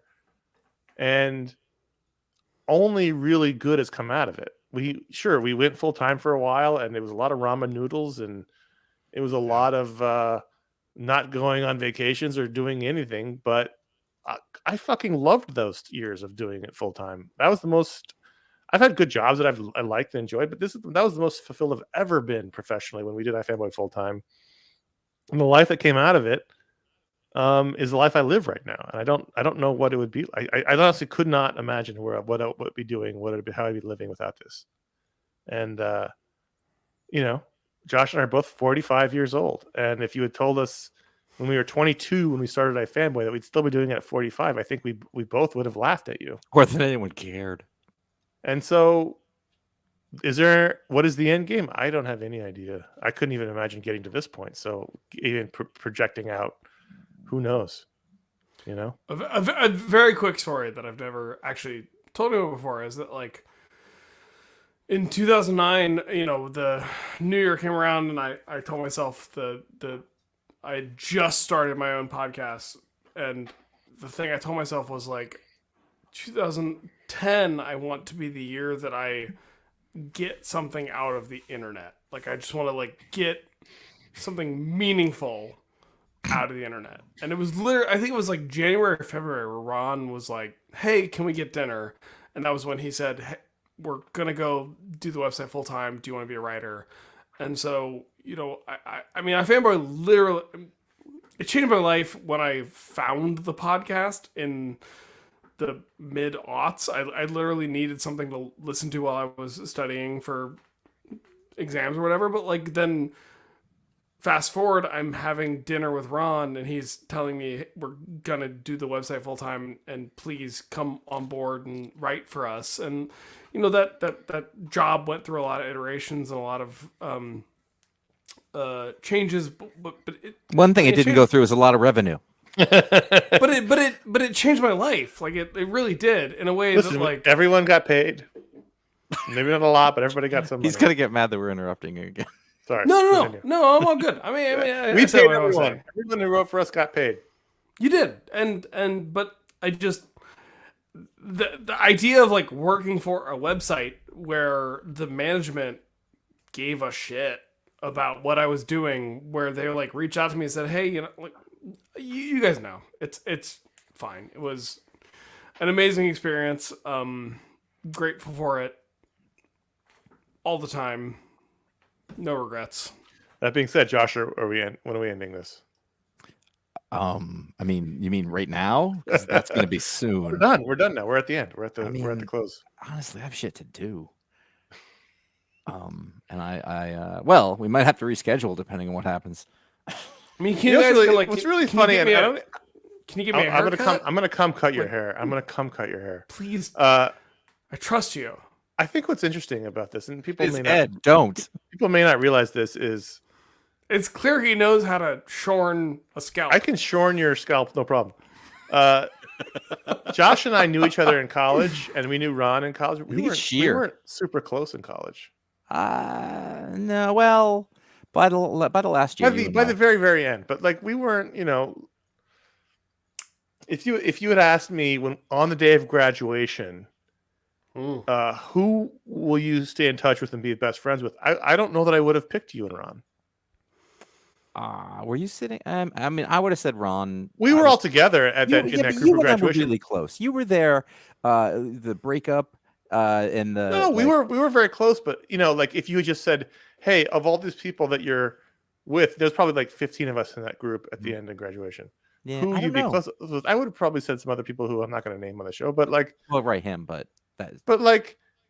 Not that I wouldn't have said you, but like I wouldn't have necessarily been like, oh, definitely Ron and Josh. It just was like it grew out of college. The funny thing is that you saying, I'm like, I can't even remember. I'm like, well, it must have been like, because that's just what it's always been to me in my head. But obviously, you're right. It was just we were definitely friends at the end for sure. We knew each other the entire time, but it's just an interesting life that we've ended up living through this dumb thing that we created with a terrible name. Terrible. Yeah. And listen, do either of you remember meeting me? I do, but we just taken a course, Ryan, about subcultures, reclaiming slurs, and so we decided at 22, because that's the dumbest age, we're going to reclaim the term iFanboy or fanboy, and fanboy.com was taken, so it became iFanboy. It could have easily been eFanboy because that was happening at the time. Anyway. Josh, you were the one I felt like I always had to impress upon the most. So like Connor just because Josh is aloof in person because he's uncomfortable. I don't think you spent a lot of time around me recently. Well, you didn't like me because I was eager. My entire thing that I do is relationship management. No, I'm saying at the parties we used to have. I you don't were like parties. I don't like Exactly. small So you were aloof because you were uncomfortable at the parties. Sure. Yes, absolutely. But like Connor's claiming that he remembers meeting me, which Yeah, I'm at the skeptical party. of. I remember making No, fun of that's not the hiking first time we boots, met. That's not the first time we met. Not at WonderCon. Well, it was at WonderCon, but it was not at the party. It was at the con. It wasn't at iStope. No, it was at the. We're talking about the first time he remembers. Ryan, there were so many fans. So many Yeah, I know, autographs, so buddy. many, I know, pictures I being know. taken, paparazzi. I know it wasn't the first time I met you, but the first thing I remember was making fun of your hiking boots. Yes, I remember that too. That Yes, was at like, that was that's that where was you in San stuck in my Diego. head. That Yes, was I know that. cons later. But I don't think I was at earlier. You were ones. just upset because I brought like girlfriends to San Diego, and Maybe I don't remember. Why would he be upset by that? That I doesn't don't make know, sense. I had like girls who would come to comic conventions with me. But why was he mad about that? You tell me. He He just brought didn't his like. wife to Comic-Con. He didn't like that I had like some sick. Listen, everybody listening. They were You could be really making this up right now. I have awesome no idea. pair of Gore-Tex hiking boots, waterproof but permeable, excellent boots. Big. I remember they were huge. Yeah, Like, as if when you go to San Diego, you're not walking for like 15 miles every day. you were just dressed for a different event. I had just come out of geology field camp. All right. Okay. Now we're spiraling. Everyone needs to go to sleep. We ought to spiral. It's appropriate. Listen, there's no end game. We haven't thought about it. I actually just to address like one of the questions, collaborating on creating something. Josh and I have tried that several times, and it's never worked. That's true. We in our 20s we tried to write a movie script, which we got about a third of the way through, and I liked it, It's not bad. but it stopped. It would never get made now. Not now, but back then it would have if we had Yes, finished it. Yes. And then there was about 10 years ago, there was the book that you and I started to write about comics. 1986, the year that changed comics. That Great was title. the title. Thanks, Ryan. Thanks for putting that out there in the world. I still have the file on this remember desktop. because I care. Josh, I have the file on my desktop right here Yeah. of all the notes of the interviews we recorded that we did some interviews for, and then the deal fell apart. Anyway, Josh and I have never really gotten this, so we do iFanboy, which is fine. It's enough. And there's a very clear line in the sand for me. And it's 2010 when my kid was born, and a lot of that stuff fell by the wayside. Well, though the book was after that because I moved. I was in LA when we did it. I was 2000. Yes, I know. I remember But that. your kid was still young enough where it was just like a lump. Yeah. All right, let's finish the show. I So, like having a kid. Thanks everyone who wrote in. We're sorry we had to skip a lot of questions. I ain't sorry for shit. No, I am sorry because everyone takes the time to write in and I'm we not. ask for the questions, and I wish we had long enough time to do all of them, but we don't, and I apologize. We but do. We could hang. I know. But we No. choose not to. Thanks for writing into contact@ifanboy.com. We do appreciate that. Let's get to the part of the show no one listens to, the plugs and announcements section, as it says in my script. Plugs and announcements. Let's talk about other shows besides this Pick of the Week show. Previous to this, we had our Media Explode, the old minute old movies, talking about the Poseidon Adventure from 1972. We had Josh and I's impromptu Moonfall versus Geostorm show. Really fun. That took the place of the Talksplode because Talksplode takes a lot of energy and time, and Josh doesn't have it at the moment. So that's what happened. This month, that is October. Holy fuck, how did that happen? We're going to have our book explode on Cosmic Odyssey by Jim Starlin and Mike Mignola. Josh just finished reading it. Where'd he go? Oh, there he is. Wait, you guys haven't recorded that yet? We haven't recorded it yet. Josh just finished reading it. I got to reread it, but we're I'll going to do it if you need someone else on the show. It's going to happen soon. Great book. And then later in the month, towards the very, very end of the month, we're going to have our Media Explode, House of the Dragon, and The Lord of the Rings of Power Season 1 review and recap. So that'll happen at the end of the month for our Media Explode. And then I don't even know when does Black Adam come out. I think it's, I don't know. Those are what we've got in the books right now. We got to figure the rest. Ryan, talk about Science Sort of. I do a show called Science Sort of. This is your science chance. questions. We'll answer them. You're like, yeah, well, what's a geode? All right, I'll tell you. What about the capillarity of water? Huh? Have you done a show on Fool's Gold? Do a show on Fool's Gold. Yeah, pyrite. Come on, hang out. We'll talk about pyrite. Are you super always tired? wonder how come I Is that got what's nipples? happening?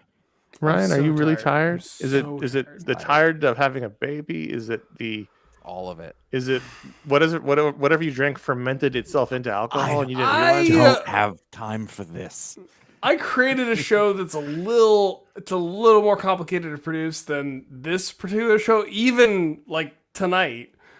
That's been a problem. It's made it a little difficult to get shows out regularly. I apologize for that, but like we are still working on it.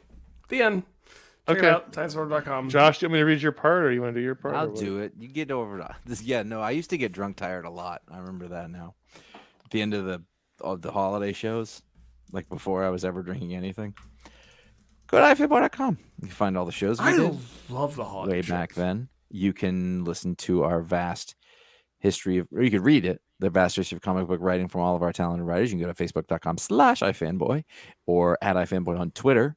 Although if both of those were to disappear completely, I'd be fine with that. Or at iFanboy Comics on Instagram. What is wrong with you? I just want to get rid of reels. You can find out what the pick of the week is before the show comes out. You can listen to us individually. Follow us individually where you can see images. On Instagram, there's CS Kilpatrick, J.A. Flanagan, and Ryan Haupt. And also he's Haupt on Twitter. That's a thing. He's still there. That's a German name, About right? it. Is it You German? early. It is German. It means You head or captain or main. When did your family come to America, Ryan? Oh my Was it God. after 1945 or before 1945? The help side came to America in the you do early it? 1900s. Did you do an episode of eugenics? Yeah, did you know on your eugenics podcast? and science Like, service? how'd that go? I haven't yet. The benefits of and You want to be real careful with that one. Yeah.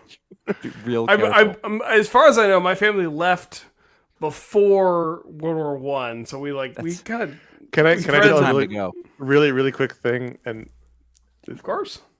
right before Wait, you're going to talk about eugenics? We almost made it. before I left New York, I dated this girl who was a banker, and she was German, and we were discussing our families, and come to find out that our grandfathers fought on opposite sides of the war. You can keep going now.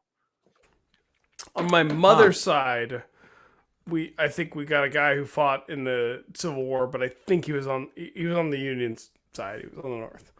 I Connor, thought you were going to say the Waffen. Connor, you didn't say anything nice about me. I wasn't asked to. The email was just to Josh. It was literally said, Josh, say something nice about Ryan. I'm going to say something mean about everybody. Josh, you have this whole section to read right here. Well, you all start talking about eugenics. Continue. Go to youtube.com/iFanboy. There, all the old video shows are up there. The other ones? Yeah, they went up, didn't they? Or at least one of them did. The first one's up. Walking Dead's out. Yeah. Okay, first one's up. There's one more to go. So that's kind of like a. And new you know what? episode. Related to an earlier question, the one that's coming is The Vault, Heathen Town, Scenes from an Impending Marriage, and Babies in Black, the story of Astrid Kircher and Stuart Sutcliffe. So it's the Beatles one. There you go. That's my. It's my turn. Hey, if you like this show, this particular show, please write us a review or leave a star rating on Apple Podcasts, wherever you get your podcasts, wherever they're sold. That's how people find shows now. The algorithm is in charge of all this stuff. And how did you help the algorithm? You write a review or you leave a star rating. The more, the better. Listen, we did leave Around Comics in the dust. There's no reason to stop. It's objective. It's trouncing. You can keep going and make the lead between Around Comics and us even bigger. I was tired, but you just pulled me back in because those guys, it was just a trouncing. We trounced them, but let's trounce them further. But Connor, what do you really think about me? Oh my God, I'm covering your face up with this paper. Even better than that is tell your friends, your mom, your word of mouth, your letter carrier, your postal carrier, your UPS guy, your FedEx guy, because we all know everyone's just sitting there with Amazon open and buying shit because it sends the endorphins to the brain, and that's what we're all doing. And so, you got people coming to your door constantly. Tell them about iFanboy. Give them a T-shirt. Buy a T-shirt, give it to them. Help us spread the iFanboy love. Hey, Ryan, thanks for being here. We know it's hard. You're I welcome. don't know what give your mom a thumb drive means, Nick, but it made me laugh. You're welcome. Just go ahead. Hey, say hello to your mother Clementine. for me. Give it his thumb drive. Thanks, Ryan, for being here. We appreciate it. This is fun. Another year in the books. A big next year will be episode 900. You guys are the best. I'll be there. I mean, maybe. And you know what? You gonna cut that hair? Maybe. I love how he's just the uncle. He's just like, I mean, you think you're gonna get a job like that? Yeah. I mean, what are you trying I to love say you to the both. world? That I love you. I love you both. Okay, I just want to point out that Alexa just turned my lights down. It's super, Like your my lighting lights. your lighting is excellent right now, Josh. My lighting just went down because of things like this is when you go to sleep. Like you see that it's darker in here now, right? That's the thing. The computer AI just told me go to bed, Josh. You actually should use this lighting. It's good lighting because you're lit. It's actually really good lighting. You're lit perfectly, not perfectly, but you're lit screen. really well. And then the back is dark. It's a nice. It's nice. Yeah, looks good. And I switched to the wide angle lens. There we go. So All right, we doing this? you look like a ghoul though. No, it's mine lighting. It's not good. Night of the Too Ghoul. close to the monitor. My monitor. I liked that book, by the way, Night of the Ghoul. It was good. It was good. It was surprisingly good. It just got optioned this week. All right. So that's it for this episode 850, this week's show. I don't Until think you guys next talk week. about love enough. Do you love each Okay, other? apparently Connor. this is, by the way, what just happened. My lights just came I on saw because normally what happens is, what the fuck? Oh, they all turned off. Well, what happens is they turn off and I'm not ready for it, so I turn the lights back on, Yeah. and it just did that, and then I don't know. I think I have a Alexa's sweet mad. steak Oh my sandwich god, waiting for me my downstairs. monitor But just do went, you- told me but that it's time for it to Do shut you off. love too. each other? I We love talk them. about it all the They're time. brothers. Yes. Yes, brothers. Brohins. I love Josh. I didn't love say it. Ryan. I love everyone. I love I Paul. love people in the chat Josh room. didn't say it. I love Josh didn't Paul. I say love Ron. I wasn't listening. All it. right. Do you love us, Josh? I said yes. Oh my God. Check the tape. You need to I see a don't know. therapist because this neediness is worse look than the hair or the Yeah, boots. that's- You're not wrong. All right, everybody. I'm Connor. Good night. I'm in therapy. And that's Josh. We'll talk to you next time. Can't afford it. Goodbye. All right. That's the end of the show. I got to edit that somehow tomorrow. Everyone, thank you for hanging out. It's been long. We Just appreciate it. Let it run, man. Other than the We- eugenics stuff, obviously, yeah, you don't just want to cut that out. Just No, no. I'm just going to let it go. It's fun. It's fun. Everyone, thanks for hanging out. Appreciate your spending your Friday with us. And these guys got to go to bed. Do you 'cause guys I'm on not the West like my Coast. hair? It's just really long. I don't. I, I don't think it care. looks I just good. I just like teasing you about it. Although earlier you took it out and it touched you, and I literally because I hate when my hair touches me. Like I had long Like, hair look at once, these little and it was curlicues. bad. It's like it's. I got those it's- too, it's- but I sweat like a motherfucker. Just no matter what, and all that is stuff. That's Which is touching why he me and lives making in me the hotter. Northeast. I would move further north given the option. No, so would I. I mean, I've told Julie we are not allowed to move south or downhill for the rest of our lives. We have got to go north and uphill Yep. forever. All right. Bye, everybody. Thanks for hanging out. I love you both. You people listening are all right, say it when folks. we're done recording.